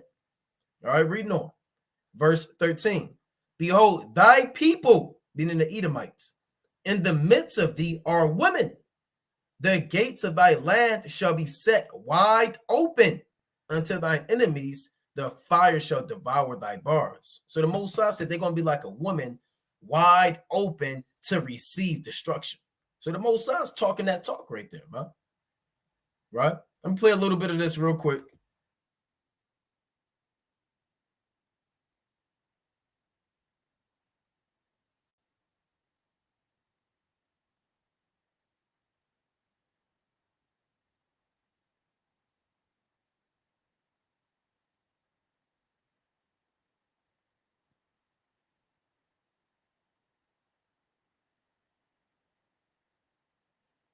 And then you got it, right? You got this Esau imagination, man. Let me get this quick precept right. And this is Wisdom of Solomon, chapter 5, and verse. I'm gonna start at this whole thing is crazy. We'll start at 16, 5 and 16. It says, therefore shall they receive a glorious kingdom and a beautiful crown from the Lord's hand. For with his right hand shall he cover them, and with his arm shall he protect them. He shall take to him his jealousy for a complete armor. So Esau got carnal armor. He got carnal brass and carnal iron and carnal shafts and things like that on a carnal level, man. They don't have the things that Yahushua is armoring themselves up with when he comes for war. It says, let me read that again. He shall take to him his jealousy for a complete armor. The Lord's going to stir up jealousy like a man of war. Think how jealous the Lord is of all the things that are happening on the earth. The Lord said he have long time holding his peace. Think if somebody just kept agitating, plucking you, pushing you, spitting on you, yelling at you, cursing you, pushing you, stabbing you, and you're just holding your peace. Not for 1 year, not for 5 years, but hundreds and hundreds of years, man. And that's the Most High. Through his patience, when he get off that throne, by Hashem Yahushua, he going to destroy this place. It says, where his arm shall protect him, he shall take to him his jealousy for a complete armor and make the creature his weapon for the revenge of his enemies. He shall put on righteousness as a breastplate and true judgment instead of an helmet. He shall take holiness for an invincible shield. So when the Lord come back, it's an invincible shield that he's fighting and warring with. Esau could take down. Esau could be destroyed. He's a carnal, mortal man. You're fighting against things that cannot be destroyed. You're fighting against things that cannot die. So it's not even a really a battle or a war, man. The Lord is just going to wipe this place out. It says his serve wrath shall be sharpened for a sword, and the world shall fight with him against the unwise. So the Lord said the world's going to fight with him against the unwise. Then shall the right aiming thunderbolts. So the Lord likened the lasers that's coming out that we got on the screen right here, right, the green ones, to right aiming thunderbolts, right? So those thunderbolts, they're going to come out of those chariots and they're going to destroy this place, man. So Esau, he dives into the scriptures on the left-hand side. He plucks out what he can. He makes fairy tales. He makes folklore tales, right? He twists it up with sorcery. I mean, he takes from the Bible and does all type of, he makes movies, right? Independence Day, right? All type of movies dealing with UFOs and the end of the world, World War Z, right? All of these different things, right? 2012, because he know his day is coming. It says, then the right aiming thunderbolts go abroad from the clouds, which are the chariots, as from a well-drawn bow. So that bow is going to go back and it's not going to miss. You know, man misses. They got your top agents on the left-hand side and they have shooting ranges. You know, have your top so-called snipers and shooters. Right, I forgot the name of the movie, but it was a so-called white man. They made a whole movie out of him, a so-called American hero. He was a sniper. Right. He used to just sit. You know what I'm talking about, Ken? You seen that movie? Yeah, I know what you're talking about. I think it was called American Sniper. Yeah, Americans. There you go. American Sniper. He would sit on the roof, and he got X amount of kills, and he was a so-called war hero, man. Right, because he so-called damn near never missed. Right, but he missed. He's a mortal man. He's an American. But the Most High, these chariots, they not going to miss. It says, as a well-born drove, they shall fly to the mark, and hailstones full of wrath shall be cast out of a stone bow, and waters of the sea shall rage against them, and the flood shall cruelly drown them. So the Lord is likening all of this to a storm. Right? You read about this storm in Wisdom of Solomon, the 5th chapter, and it's likened to a storm in the book, right, of 2nd Esdras, the 15th chapter, verse 34 all the way down. And what does a storm do? A storm is rain, vengeance, lightning, wind, confusion. Everybody's scared. The wind's blowing, right? It's just utter confusion. And that's how the wrath is going to be. Like the Lord said, the chariots is like a whirlwind. So this thing is going to utterly destroy and manipulate this place. You got it. That's right. That's right.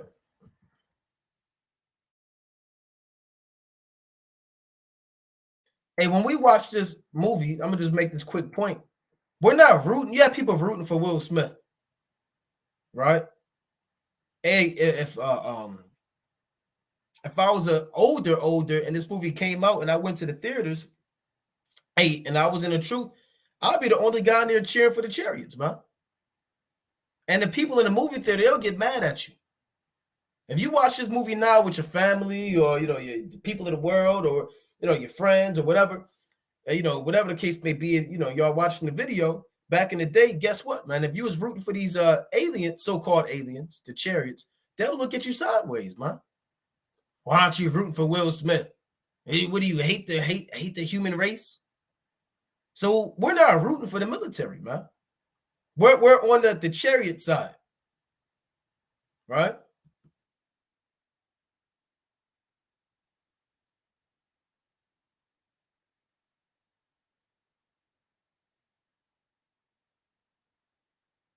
And look at this, they got the Chariots kind of missing. Just went into the precept, man. Why would the Chariots be kind of missing? They have 1,000% accuracy rate.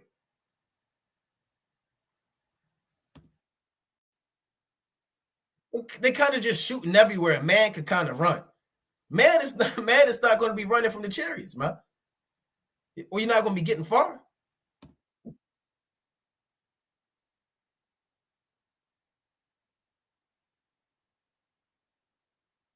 And then you got Will Smith chasing it down out of lust, right? So let me play this. Not play this. Let me read a little of this.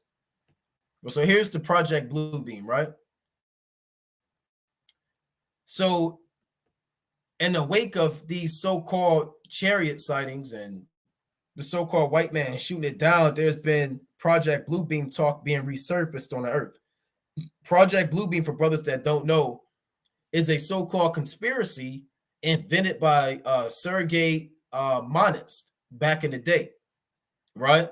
So now this thing is kind of coming back because Project Bluebeam goes into somewhat of what's going on now.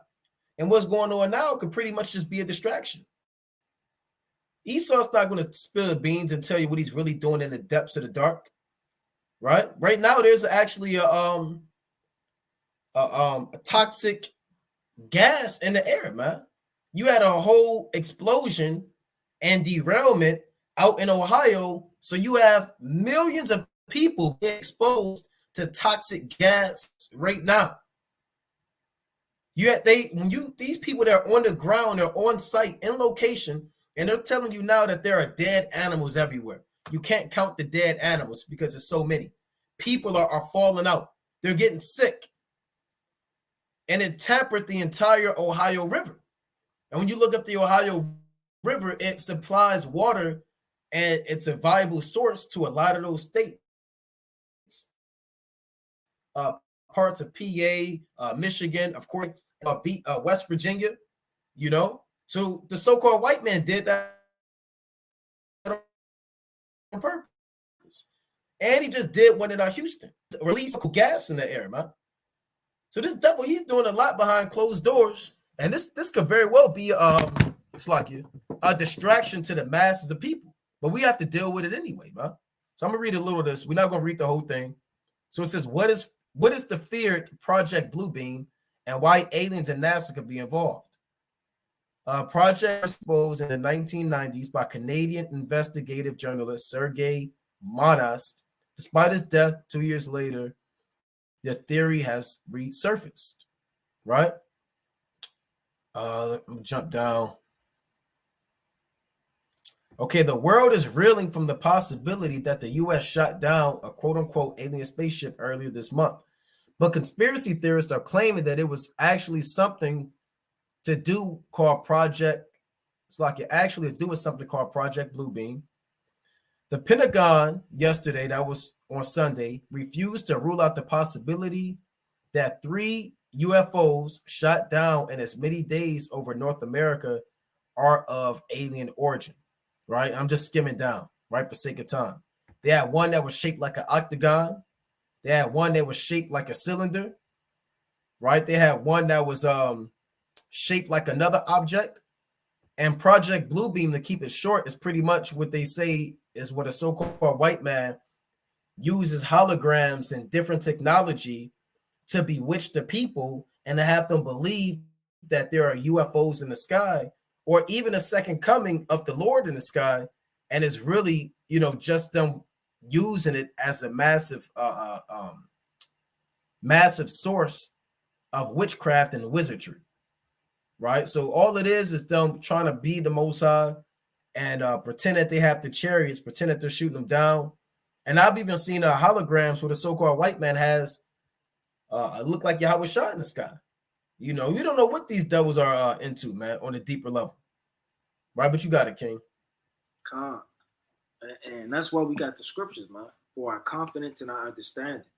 So we won't be bewitched and bewrayed, right? This is the book of 2 Maccabees, chapter 10 and verse 29. But when the battle waxed strong, there appeared unto the enemies from heaven 5 comely men upon horses, with bridles of gold, and 2 of them led the Jews and took Maccabees betwixt them. So the angels in war, what do? Man, they come down to fight and they're going to protect you. So when we went to war in the ancient world, Judas Maccabeus and them, we had angels fighting with us. We didn't just go down with there with a carnal sword and a carnal helmet and we just went to war carnally, man. We've always had the spirit of Yahweh Bashem Yahushua with us fighting our battles. But that's all throughout the scriptures. And the spirit of the Lord was with us in Egypt, man, carrying us out through the spirit, right? What the world would ignorantly call a UFO. So it always led us. It was always with us. And it's still around us to this very day. The Lord said the angels of the Lord that camp up around them that fear him. And the angels aren't just doing whatever they want to do. They're on a sole mission from the Heavenly Father to protect, right? To deliver, to destroy, right? To put spirits upon people, to kill people. You got death angels. So these angels, they're serious, man. And you're not going to destroy and kill an angel. It says, then took Maccabeus betwixt them and covered him on every side with their weapons and kept him safe. So imagine a force field, for lack of better terms, around Judas Maccabeus as he went to war. You got to picture this. Now they got X-Men. Now X-Men or so-called, what's that cartoon? The Invincibles or the Invisibles or something like that. Or the Family, right? It was this force field around this little girl. And she went, she fought and all of these different things. That's folly, man. That's Esau's imagination. But where are they getting all this from? The scriptures. David jumping over walls, the angel smiting all of the Syrians, all of these death plagues and these things that they get from these movies and these TV shows, they're getting it from the scriptures.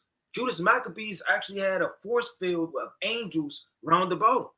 It says, and kept him safe, but shot arrows and lightnings against the enemies. So there we go about these arrows and these lightnings. These are the same arrows and lightnings that Esau tried to mimic and display on that movie that we was just looking at, man, through the spirit. So, I mean, they know what's going on.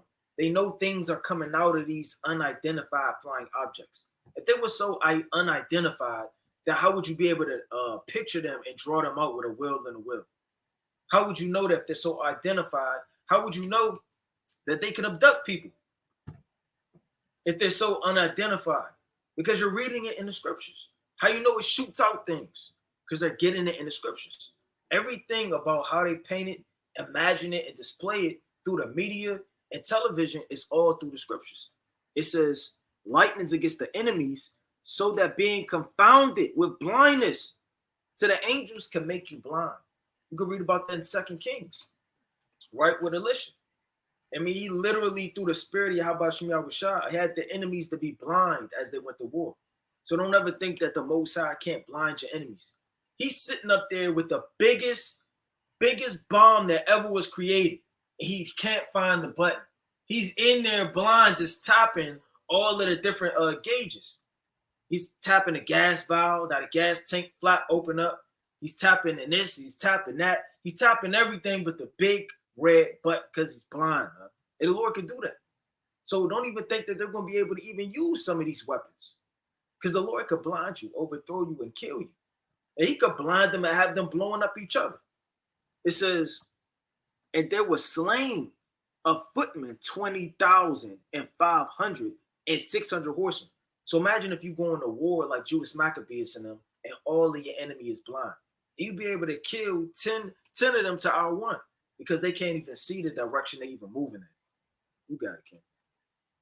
God, and I want to, when I initially saw this, not this article, but what's going on the earth, and Esau day after day shooting down these UFOs, which we know are the chariots, reminded me of 2 Maccabees, the 5th chapter. So this 2 Maccabees chapter 5 and 1, right? 2 Maccabees 5 and 1. About the same time, Antiochus prepared his second voyage into Egypt. And then it happened that through all the city, for the space almost of 40 days, there were seen horsemen running in the air, and cloth of gold, and armed with lances like a band of soldiers. So imagine 40 days straight, because Esau says it's been maybe 3 days, 4 days we've been shooting down UFOs. For 40 days back in the ancient times, they looked up in the sky when they woke up, when they went to bed, while they were out in the field, and all they saw was chariots doing military drills, military formation over here, some shooting over here at the same time, then the other ones activating a force field, then some running against each other and doing military drills, war games, if you can understand. It's the same thing that these countries do now. When Iran, China link up and they bring out their Navy and they bring out the Air Force and their infantry and they practice aiming their missiles and launching them, those are war games. The Most High deals with that, man. He's the former of all things. So they were doing war games for 40 days straight.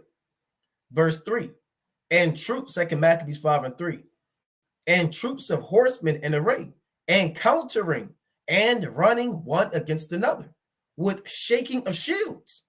So that means one was shooting out a laser and the other one was activating this force field.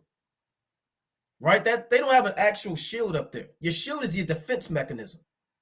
Right? Just like we covered the strongholds of Babylon the Great is their anti-missile defense system. The chariot shield is a force field that it activates. So it was the shaking of shields. So one chariot was shooting against another one. So one can strengthen its attack and one can strengthen its defense. Right? It reads, with shaking of shields and multitude of pikes. So they were shooting out lasers all over the sky.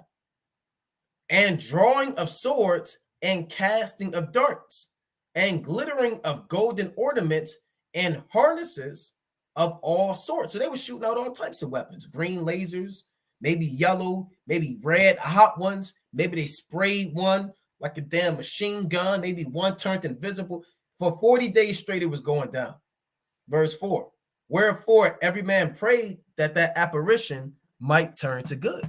So they was praying that they kind of made it out of there, man. Imagine 40 days, you see nothing but chariots covering the sky, you know, shooting down and doing all types of military formations. Now, Russia said that they shot down a chariot.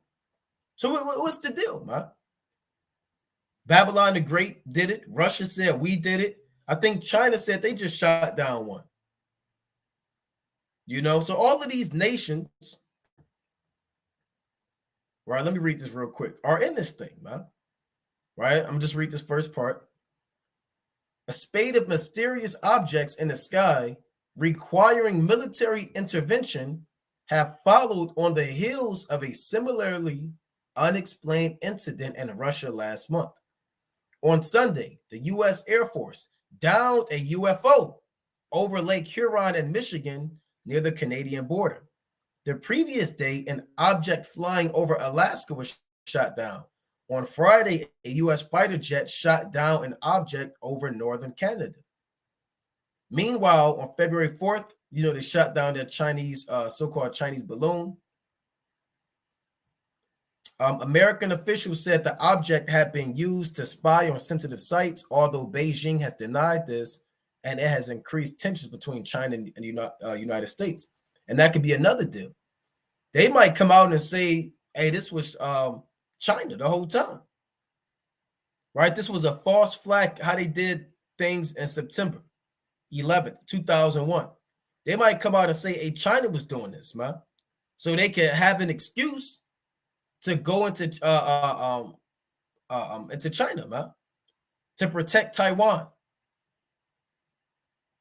So you know how these devils get down. They do false flags, which is sorcery, witchcraft. So now the people of America, they might say, they shot down a balloon. Now they're shooting down all these other Chinese things. Yeah, let's go to war with them. So America, they need the minds of the people to have their back. Otherwise, if America goes to war with China and the Babylonians, these citizens aren't with it, they might overthrow this government, man. So they need to bewitch these Americans to be to have the back of the government, right? So this could also play out on a deeper level with war between the kings of the East, man, right? So we playing this thing by ear, right? You got it, King. Actually, I have one more precept, Slocky. Right, let me get this one more quick precept. All right, dealing with the chariot. Right, this Exodus chapter 40 and 36. I wanted to bring this out because they saying they shot the chariot down, right? But this Exodus chapter 40 and 36. It reads, and when the cloud was taken up from over the tabernacle, the children of Israel journeyed in all their journeys. So this chariot was so massive, it covered the entire camp of the children of Israel, and had a light beam or a tractor beam emitting light to guide the Israelites as they were traveling in the wilderness, right? So the chariots, they come in different sizes. But if the cloud were not taken up, then they journeyed not till the day that it was taken up. For the cloud of the Lord was upon the tabernacle by day, and fire was on it by night, and the sight of all the house of Israel throughout all their journeys. So all throughout the wilderness, we had a huge spaceship, for lack of better terms, hovering over us, right? And a so-called white man, he knows that, right? But you got it, King. Salaki. Did you bring out Salaki? You brought out Second Maccabees, the 5th chapter? Yeah, I brought out Second Maccabees 5 Okay, let me bring out Second Maccabees chapter 4. 2. You brought out Second Maccabees chapter 2? Okay, Con. It's the book of Second Maccabees. I want to find this other UFO sighting. Con. It's the book of Second Maccabees chapter 2. Salaki chapter 3 and verse, I'm gonna start at 25. It says, I mean, this whole thing. Yeah, I'm gonna start at 24. Now, as he was there, present himself with his guard about the treasury, the Lord of spirits and the Prince of all power caused a great apparition, so that all that presumed to come in with him were astonished at the power of God, and fainted, and were sore afraid. So when these chariots come, I mean, the power of the Most High and the glory of the Most High is there. They'd even say in the book, let me get this quick precept where I want to link that up. You go to the Chronicles, get this real fast. Right, it's the book of 2 Chronicles, chapter 7. I really want 6 and 1. It says, then said Solomon, the Lord have said that he would dwell in thick darkness. So the Most High, he's dwelling in thick darkness, man. Most High is a God of war. Stop thinking God is just with his hands up all day trying to give you a hug.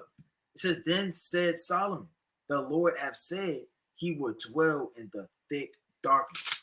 When you go to the book of 2 Chronicles 7 and 1, it says, now, when Solomon had made an end of praying, the fire came down from heaven and consumed the burnt offering and the sacrifices, and the glory of God filled the house. So the glory of God, sometimes when you read in the context or the scriptures, it's talking about the chariots. That could be the glory of God. So when it says in 2 Maccabees chapter 3 and verse number 24 again, now as he was there present himself with his guard about the treasury, the Lord of spirits, the Prince of all power, caused a great apparition, so that all that presumed to come in with him were astonished at the power of God, and fainted, and were sore afraid. For there appeared unto them an horse with a terrible rider upon him, and adorned with a very fair covering. And he ran fiercely and smote Heliodorus with his 4 feet, and it seemed as if he were set on a horse, had complete harness of gold. So these angels, they coming down for war and for vengeance and to destroy and to overtake, man. So these angels are white babies with arrows that are shooting. Don't let Esau's witchcraft become you, man. It's not a woman with long hair, very soft and comely, and she got angel wings like an angel with pale skin. These are fierce men of war, set for vengeance. So when you read 2 Maccabees, right, you read 2 Kings and all the other scriptures, these angels are coming down in military warfare to overtake and to destroy. Right, you got it. Yeah, and it's nothing you can do about it, man. Right? It's really nothing Esau could do about it. I know he's trying, right, to say he can shoot these things down. And it's hard to find footage now. I had some footage I wanted to show, but it's kind of hard to actually find footage, huh? Or actually show it. Like I said, now sometimes you got to be careful because some stuff is like it's lucky, bear with me. Some stuff is CGI. Some stuff is real, some stuff is not. You got to kind of be careful, right? Because you may think you're looking at a chariot, but that's somebody in the laboratory behind their computer kind of putting something together and putting it out there for you to see, to kind of captivate you, man, for lack of better terms, right? But there are actual videos and footage of chariots that you can actually witness and behold with your eyes, man. We've actually seen these things, with our eyes. And they're here for 2 reasons. Well, they're going to be here, right, on a massive level once Yahushua returns, right? Let's go to the book of Revelation, right? Let's go to Revelation chapter 1 and verse 7, right? Let me get this precept real quick. This is the book of Revelation 1 and 7. This is the classic, right? Revelation Revelation 1 and 7, behold, he cometh with clouds, and every eye shall see him, and they also which pierced him, and all kindreds of the earth shall wail because of him, even so, amen. So Yahweh Shah is coming with clouds. Is that talking about a thunder cloud, a rain cloud? No, it's talking about the chariots. It's going to be a true invasion, right? They're not, and again, it's not just going to be something where the so-called white man could even have a chance. He's not going to have a chance. It's not going to be a fight. It's not a fair fight. Read 2nd Ezra, the 13th chapter. And when you read Habakkuk, the 3rd chapter, the Most High said that Yahweh Shah is coming with his troops, right? He said he's going to invade them with his troops. Let me get that real quick. This Habakkuk chapter 3 and verse 16. Man, this is a mean chapter. Habakkuk 3 is a mean chapter. That chapter goes deep into the chariots, man. Right? Now, I'm not going to read the whole chapter, but you got to get into these scriptures, man. Right? This second Habakkuk chapter 3, and I'm gonna get straight to the point. And verse 15. Thou didst walk through the sea with thine horses, through the heap of great waters. So that's the Most High marching, taking down these different nations. Right? That's through the great waters. When I heard, my belly trembled. My lips quivered at the voice. Rottenness entered into my bones, and I trembled in myself, that I might rest in the day of trouble. When he cometh up unto the people, he will invade them with his troops. So that's an invasion right there. Habakkuk said when he saw the invasion of Yahweh Shai and the angels, he was kind of shaken, man, like he had a seizure. He said rottenness entered into his bones. His mind trembled. He sit there and shook exceedingly, like Isaac in Genesis, the 27th chapter, right? Why did he shake exceedingly? Because he saw something that we didn't see. He saw nothing but devastation, destruction, and mayhem. We can only see it in movies. You might have had a dream, or he saw the real deal. It was so bad, he said that I might rest in the day of trouble. I mean, he don't want to be here. He said, I do not want to be on the earth when the Lord returns. He even said, in wrath, remember mercy. He saw so much wrath from the Most High. He said, Lord, are you going to kill everybody? Right? Are you going to kill all of the people? That's how mad the Lord is coming back. Habakkuk had to pray that the Most High and his wrath remember some mercy.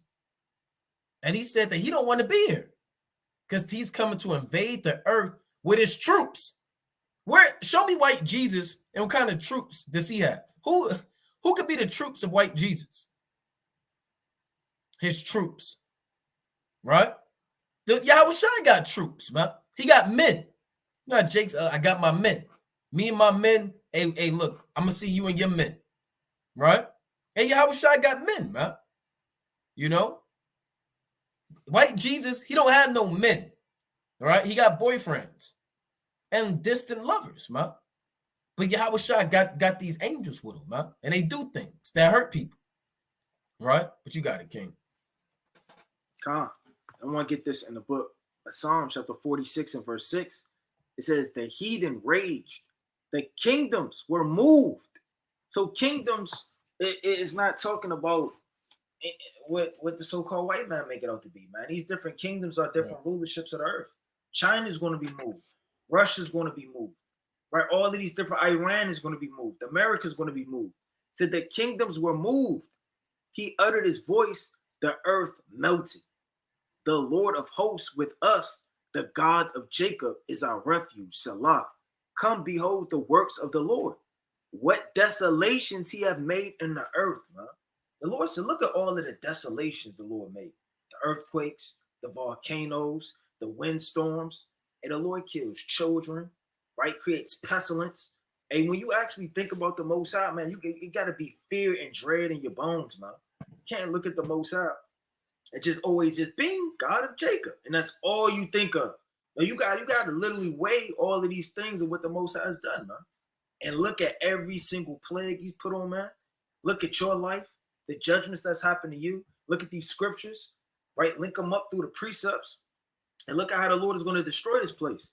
It says, come behold the works of the Lord, what desolations he have made in the earth, right? The earthquakes, right? The earth opening up in the days of old. He maketh wars to cease to the end of the earth. He breaketh the bow. So the Lord said he maketh wars to cease. I mean, if it was of the Most High, he'll destroy this place. There'll be no more war. So don't think that the so-called white man could overtake the Most High and his angels and his son through war. When the Lord breaks the wars in pieces, man. I mean, through man goes up and has war. He breaketh the bow and cutteth the spear in sunder. He burneth the chariot in the fire. Be still and know that I am God. I will be exalted among the heathen. Meaning, be still and see my wondrous works in the last days. How I'm going to raise up. How I'm going to destroy this place. And the Lord said he breaks down the chariots. And that's the modern day tanks of the so-called white man. All of his drones, all of these things that he flies in the skies, he's going to break all one of those in different pieces, right? It says, be still and know that I am God. I will be exalted among the heathen. I will be exalted in the earth. Because right now, the Lord's not exalted in the earth. Witchcraft's exalted in the earth, right? Superheroes and folly and foolishness and madness and sorcery is exalted in the earth. People have long forgotten the Lord, man. And the Lord is coming back, right? But I want to get this quick precept, right? This is the book of Acts, right? Chapter 13. Matter of fact, you got it, King. I'm going to come back to this precept. Con, and while the brother looking for that, this is another, we kind of went into it earlier, but you're looking at it, it says UFO shot down over Lake Huron, described as an octagon with dangling strings, right? Are they saying this thing had fringes? I mean, what are you saying? Right? But anyways, they kind of put a picture together,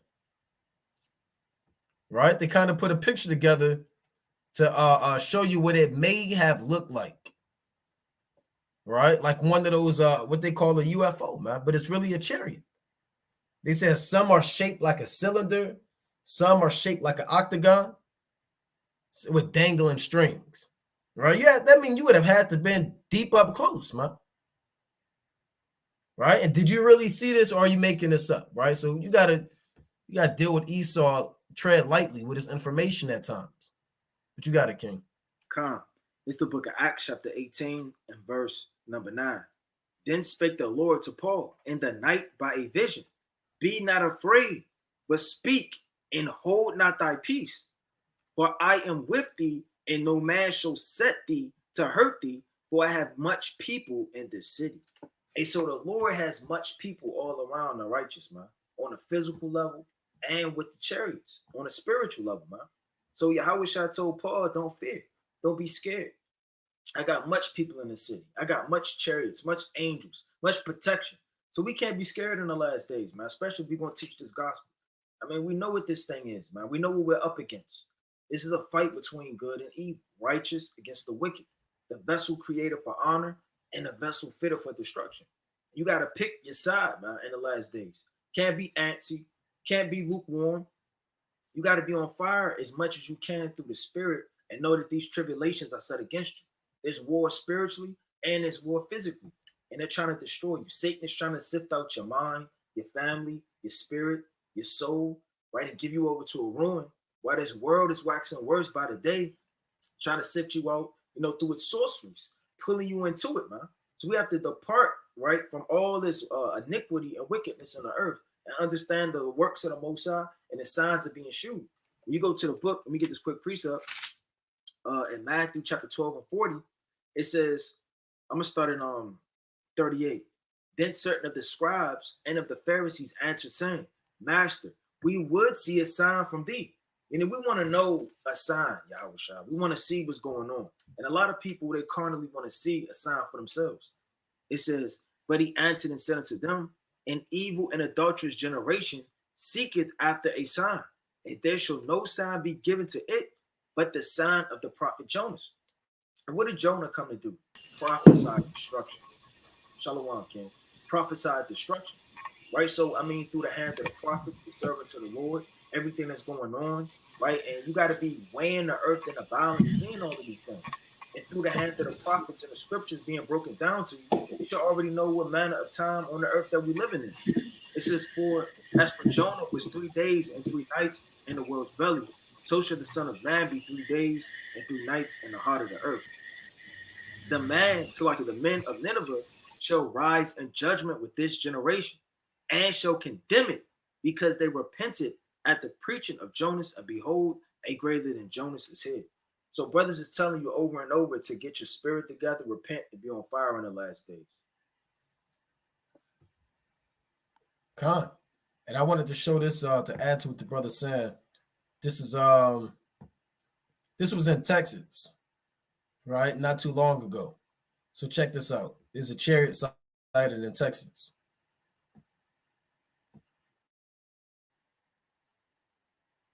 Hold on.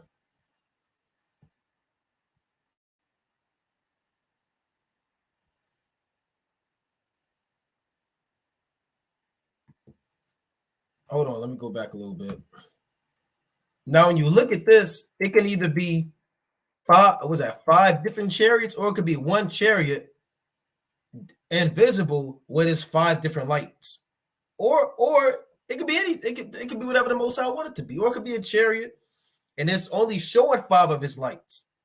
Like a car, you got your high beams on, you can kind of turn it low. We don't really know, but we know, these are the things, the vehicles of Yahweh Bashmi Awashad.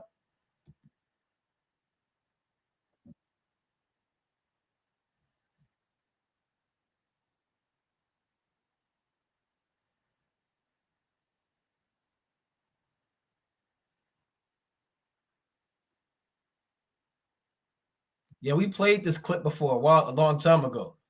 Because you got Judah, and you got Israel, man. Northern Kingdom and Southern Kingdom looking at a chariot, man.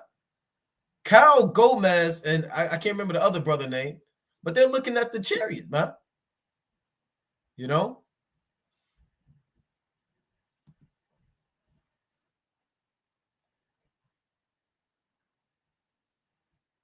Then you got Shisha, right? But you can check it out on your own. But you got a Yardan.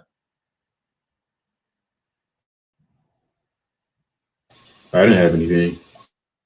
Okay, come. Yeah, so we winding down. And these are the things that you're seeing on the earth. And they're going to increase more and more and more abundantly. Yahweh Shah said that there will be fearful sightings and great signs shall there be from heaven. Now, you can't get this made. Let me get Jeremiah 10:1. Right? You can't get this made at these things. So you, in terms of, that's all you just walk outside just looking, okay, what's that? I think that's a chariot. Brothers do that, man. No, brother, that's a star. Right? It's a star right there, man. Then you start worshiping it, and then you start, you draw, you make a sculpture, and you start feed it stuff, and hey, look, they're here to serve their purpose, man. And there are chariots around you every day. Even Elisha said there'll be more that's with us than that be with them. So when you're at the so-called workplace, there's chariots hovering outside your building to protect you. When you're driving on the road, there's an angel leading you and a chariot leading you, man, protecting you on every side. Right? Whereas one car slipped on oil or black ice and swerved, and you drove right past it because the angel led you, man. There are chariots that zap people, that abduct people, not abduct as in probe you and do sorcery. Abduct means to lead away. Ab is Latin for away, and duct or ductare means to lead, right? So it's a Latin compound word. It means to lead away. Doesn't mean to be taken by Martians, all right? So you have chariots that serve 1,000 different purposes. But let me get, see, what precept did I call it a precept? 2 Kings 6. The water, 2 Kings. Right, let me get that real quick. Right, the water. Actually, I'm gonna hold that one, right? But I want to get Psalms chapter 68 real quick. Okay, this Psalms chapter 68 and verse 13. Though ye have lion among the pots, yet shall ye be as the wings of a dove, covered with silver, and her feathers with yellow gold. Does that mean we're actually going to be on a bird covered with gold and silver? No. If you had a bird covered with silver and gold, they wouldn't be able to fly. It's speaking about the glorious deliverance. And the Lord likens the chariots to flying. The Lord said he flies upon the wings of the wind, right? And he rode upon a cherub and did fly. And Psalms 18 and 2 Samuel 22, right? So when it says the wings of a dove, it's speaking about you being in that chariot flying away. All right, let me read on. When the Almighty scattered kings in it, it was white as snow and salmon. I'm going to jump down to the point. Verse 17, Psalm 68 and 17. The chariots of the Most High are 20,000, even thousands of angels. The Lord is among them, as in Sinai, in the holy place. So the Lord said we're going to be upon the wings of a dove, covered with silver, and her feathers with yellow gold. And one more real quick. This Isaiah to link with that, 31 and 5. As birds flying, so will the Lord of hosts defend Jerusalem. Defending also, he will deliver it, and passing over, he will preserve it. So the Most High said our deliverance. And when we get out of here, it's likened unto birds flying. And birds fly in formation. And birds fly in order. So we're going to leave here in order, and we're going to leave here flying aerially out of this land and to the promised land. All right, brothers got it. I'm sure brothers brought it out, but this is Matthew 24 and 22. And except those days should be shortened, there should no flesh be saved. For the elect's sake, those days shall be shortened. You know, we're feeling that through the Spirit. All right, today, verse 23. Then if any man shall say unto you, lo, here is Christ, or there, believe it not. The brothers bring up the Project Bluebeam. Oh yeah, I'm sure. Yeah. So, hey, it's going to get worse. There's actually going to be a image, so-called image of Yahushua, and they're going to say, well, this is him. He's came back. He's going to be over China. It's going to cause nothing but confusion. You know, people are going to lose their mind. But, hey, I mean, that's why the Lord gave us these signs and these tokens, right? To discern what's good and what's not. Verse 24. For there, Salaki.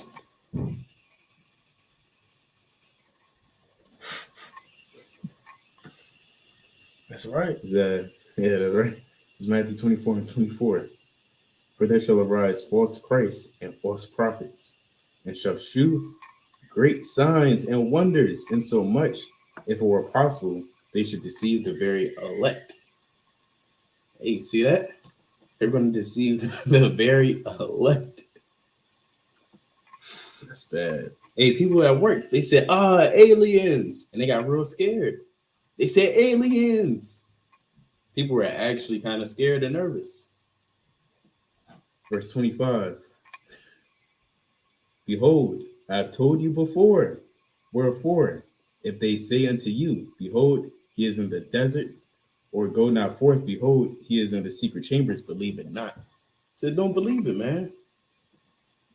All right, don't believe it. I got one more. That's right. The second Ezra chapter 8, verse 63. Behold, now hast thou shewed me the multitude of the wonders which thou wilt begin to do in the last times. Even Ezra's got a glimpse here and there. Thou hast not showed, it's like, yeah, but at what time thou hast not showed, right? So Ezra's like, well, what didn't you show me yet? Chapter 9, verse 1. He answered me then and said, measure thou the time diligently in itself. The same way when you look at the furniture or a car, or I mean, it may be a TV or refrigerator, you have to measure it, right? The Lord is telling us to measure the times. That doesn't mean we actually get a measuring tape and we kind of measure Texas or the streets in Baltimore, the harbor, right? So what time is it? Is his calculations right? Is the Lord coming tomorrow? More so understanding what times you're in by looking at the signs, because those signs are going to indicate how quickly the Lord is coming. So this is verse 2. It's like verse 1 again. He answered me then and said, measure thou the time diligently in itself. And when thou seest part of the signs past, which I have told you before, then shalt thou understand that it is the very same time wherein the highest will begin to visit the world which he made. And that's scary, right? For lack of better words, I mean, the red carpet is being rolled out, right? And Yahushua is in a limousine, for lack of better words, and he's about to step out, right? In other words, all hell is going to break loose. All right, and that red carpet represents now all the signs, like it's right here. The same way your parents tell you, hey, I'm right around the corner. They're not going to tell you the exact, time on a dot. Hey, they're just going to tell you I'm right around the corner. That's what the Lord is telling us repeatedly. I'm right around the corner. I'm right around the corner. All right. So verse 3, therefore, when there shall be seen earthquakes and upwards of the people in the world, there's been upwards nonstop. There's been a steady incline of upwards throughout the years and throughout the times, right? It wasn't upwards in the 1600s. Right. It wasn't upwards during the 1500s. Right. But guess what? You can go to India. They're protesting right now. You go to Greenland, Iceland, they're protesting. All right. You go to Spain, they're protesting right now. You go to Brazil, they're still protesting. All right. These are upwards of the people. Verse 4, then shalt thou well understand that the Most High spake of those things from the days that were before thee, even from the beginning. For like as all that is made in the world hath a beginning and an end, and the end is manifest. You're going to see it. You're going to feel it. All right? You're going to go through it. That's right. That's right, man. So, we're at the end of this man's system, and a lot of things are happening, back to back to back. You have earthquakes, and, the Most High said in Zephaniah chapter 3 and 5 on down that every morning he bringeth his judgment to light, but the unjust knoweth no shame. So every morning you're waking up and there's something so-called new happening, man, right? Rather you wake up and it's an earthquake killing 20 plus thousands of people. Then you wake up and Esau said he's shooting a chariot down. Then you leave work and you go home and now there's a chemical disaster, man. And people in the Midwest are inhaling toxic air. Then they're shooting down balloons. Every day there's something happening, man. This is exciting. It's like when you watching an action movie, man, there's always something happening, man. There's never a dull moment in this truth, man. And people tend to fall away and be for lack of better terms, disenchanted with the truth because they're not watching. They're not paying attention to what's going on. They're not into this thing, man. We're on the edge of our seat. We're literally watching the works of the Most High like this. We're hitting that refresh button. We're scrolling down. We're looking. It's all throughout the group chats. Brothers sending constant stuff about what's going on the earth. We verifying it. We looking it up. And we're dialed in through the spirit, man. There's never a dull moment in this truth, man. While you're not watching, you can read and sup with Yahweh Shai. You can hop into a lesson and you might go on a fast to cleanse your spirit. There's so much that can be done in this truth. You have no time to be falling away, man. Especially the time to be watching. You're in this movie. See that these world, you can't be Keanu Reeves and John Wick or in the Matrix or Will Smith in these movies, right? You just watch from back in the seat. But in this thing, you're in this. You're one of the stars, for lack of better terms. You might be a prophet. You might be an apostle. You might be one of those righteous sisters back on the earth. You might be a minister. You might be a help. You're in this thing, man. So how can you fall away? That's like walking off set. I'll just walk off set, just go and eat a donut. And you go back into the world, man. And you were called. You were given a script by Yahweh Shai, man. And you gotta live out your lot, man, and play out your role. Even I'm paraphrasing a lot. Even in Psalm 16, David said, I have a goodly lot, paraphrasing, right? I have a pleasant lot, and the lines have fallen to me in goodly places, man. So even David said, damn, this is what the Most High gave me. All praises, man. And he lived out his lot. You got it, right? If not, we could close up. Con, I'm going to get these last two closing precepts. Con. Hey, and like the brother said, man, you can't just walk off the set, man. Like this movie is playing out on the highest level, and we're entering into the climax of the movie. We're everything but waiting for. Then you watch a movie sometimes, you go use the bathroom, you come back, you send a text message or two, right? You go grab some snacks, but nobody wants to miss the climax. Because what the hell were you in the movie for in the first place? What are you watching it for? You're watching it to get to the most heighted scene or something that you've been waiting for or looking for this whole time. It's the book of Matthew, chapter 24 and verse number 42. Watch therefore, for ye know not when that know not what hour your Lord doeth come. But know this, that if the good man of the house had known in what watch the thief would come, he would have watched and would not have suffered his house to be broken up. Meaning the Lord's not going to tell you when exactly he's going to come, right? Because, you have to be watching. You have to watch 24/7 all the time. And if you don't have a brotherhood, get one. Right? The brother made a point how in our group chat, we got all type of things going on through the spirit. Prophecy, like this just happened, breaking news, check out this video. It's constant. So, you have no reason to fall away or not have the understanding of what's going on. Check these videos out.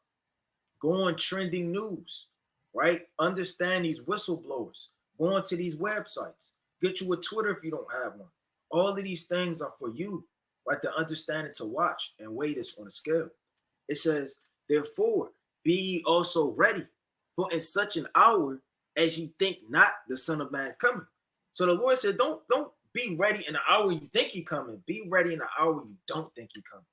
What do Jake do? They get ready before the Passover. They know the Passover is coming up. Okay, let me go on 2 fasts this week. Let me go on 3 fasts this week.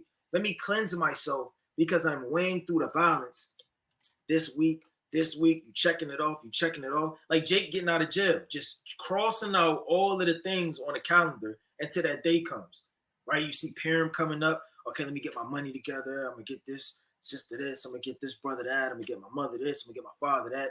You're weighing it, but you don't know when the Lord is coming back. You have to stay ready. You can't prepare yourself for that third, and it's coming at a third at sundown. Now you have to always be ready, always be in the spirit. Always be diligent. It's so much to do. You got counsel, right? You have to give alms. You have to make full proof of this ministry. You have to stir up the gift that the Heavenly Father gave you. You have to teach.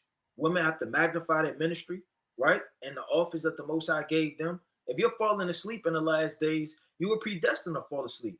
That's like falling asleep and the most noise is being made that's ever been made on the earth. When people fall asleep, it's nice, it's calm, no noise, no tumults. It's nice and peaceful. And then it's a nice little melody and it rocks you to sleep. Right now you got earthquakes. How can you fall asleep and it's an earthquake going on the physical level? Right? People are screaming, tumults. Things are upscale and at the highest level they've ever been, man. So even on a physical level, cutting on the TV, getting on social media, Facebook, Twitter, Instagram, everywhere you look, you should be seeing the end of the world. It says, who then is faithful and wise servant, whom his Lord hath made ruler over his house, holds to give them meat in due season. Blessed is that servant, whom his Lord, when he cometh, shall find so doing. So that servant's going to be blessed with everlasting life, right? The kingdom, a crown, right? And immortality. So we have to continue to watch and pray in the last days. I'm going to get this last closing precept, right? It's the book of Revelation, chapter 3 and verse number 2. Be watchful. So the Lord's telling you all throughout the scriptures in Matthew, Mark, Luke, John, Revelation, all throughout the Gospels, right through the hand of Paul, to watch and be diligent. It says, be watchful and strengthen the things which remain that are ready to die. And you only know within yourself through examination what's ready to die, right? Are you fasting enough? Because, through fasting, it's going to clean your hands and be pure of repentance, coming before the Lord. Are you praying enough? Because if you're not, that's the disconnect between you and the Heavenly Father. Are you giving enough alms? Because how are you going to be hid in the evil times to come? Or you have to weigh everything you're doing on a balance, right? It says, and strengthen the things which remain that are ready to die, for I have not found thy works perfect before Yahweh. Remember therefore how thou hast received and heard, and hold fast, and repent. If therefore thou shalt not watch, I will come on thee as a thief, and thou shalt not know what hour I will come upon thee. So if you're not watching, the Lord's going to visit you like a thief and blow your candlestick up. That's right. And this is clearly watching right here. 25 minutes ago, you got another active, I don't know if I can say that word, but you got a killer out there, man, at MSU. So the Most High got judgment on the earth. Man, he put a spirit on somebody, and I think this person cut down 5 people, right? He's still at large. So we're watching, man. You may say, well, I'm not from Michigan. Doesn't matter. Hey, guess what? We're watching the works of the Most High, bro. So we hitting that refresh button. We seeing what's going on. And like we always say, there's never a dull moment, in this truth, man. But you got a yard down. God, that's facts. There's never a dull moment. If you think there is, I mean, you're not seeing clearly. You're not seeing right. Mine not sharp. Yeah. Your mind is an omelet. This is Luke chapter 21, verse 28. And it reads this.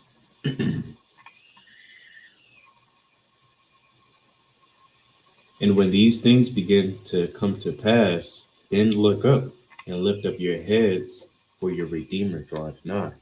Right? I mean, again, you have to acknowledge these signs. Right? You know what time. You have to know what time you're living in. Right? If you got ears to hear, you're understanding that it's about 11:50. Really, like 11:58. But if you can't see that, I mean, you're stuck in the past. You literally have to know what time it is. You already know what time it is on a daily basis. What time is it? 5 o'clock. What time is it? 4 o'clock. What time that movie come out? Oh, it's this date.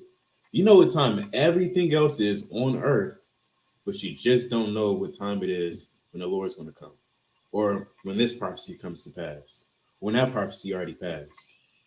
You're good at discerning time when it comes to the world, but not to spiritual things. And that's going to be a lot of Jake's downfall. So again, Luke 21 and 28. And when these things begin to come to pass, then look up and lift up your heads, for your Redeemer. Redemption draweth nigh. All right, and our redemption is drawing nigh through the Spirit. Our right is that we become a part of that hopeful elect. A brother said 11:59. Our right is that the Lord is right around the corner. And like the previous example I brought out, when your parents are around the corner, kind of grab the broom, kind of start sweeping. You doing what you need to do to make sure the house is in order. And when the Lord returns, you have to make sure your vessel is in order. As the brother mentioned, you're praying, you're fasting, you're hitting all those check marks. You understand?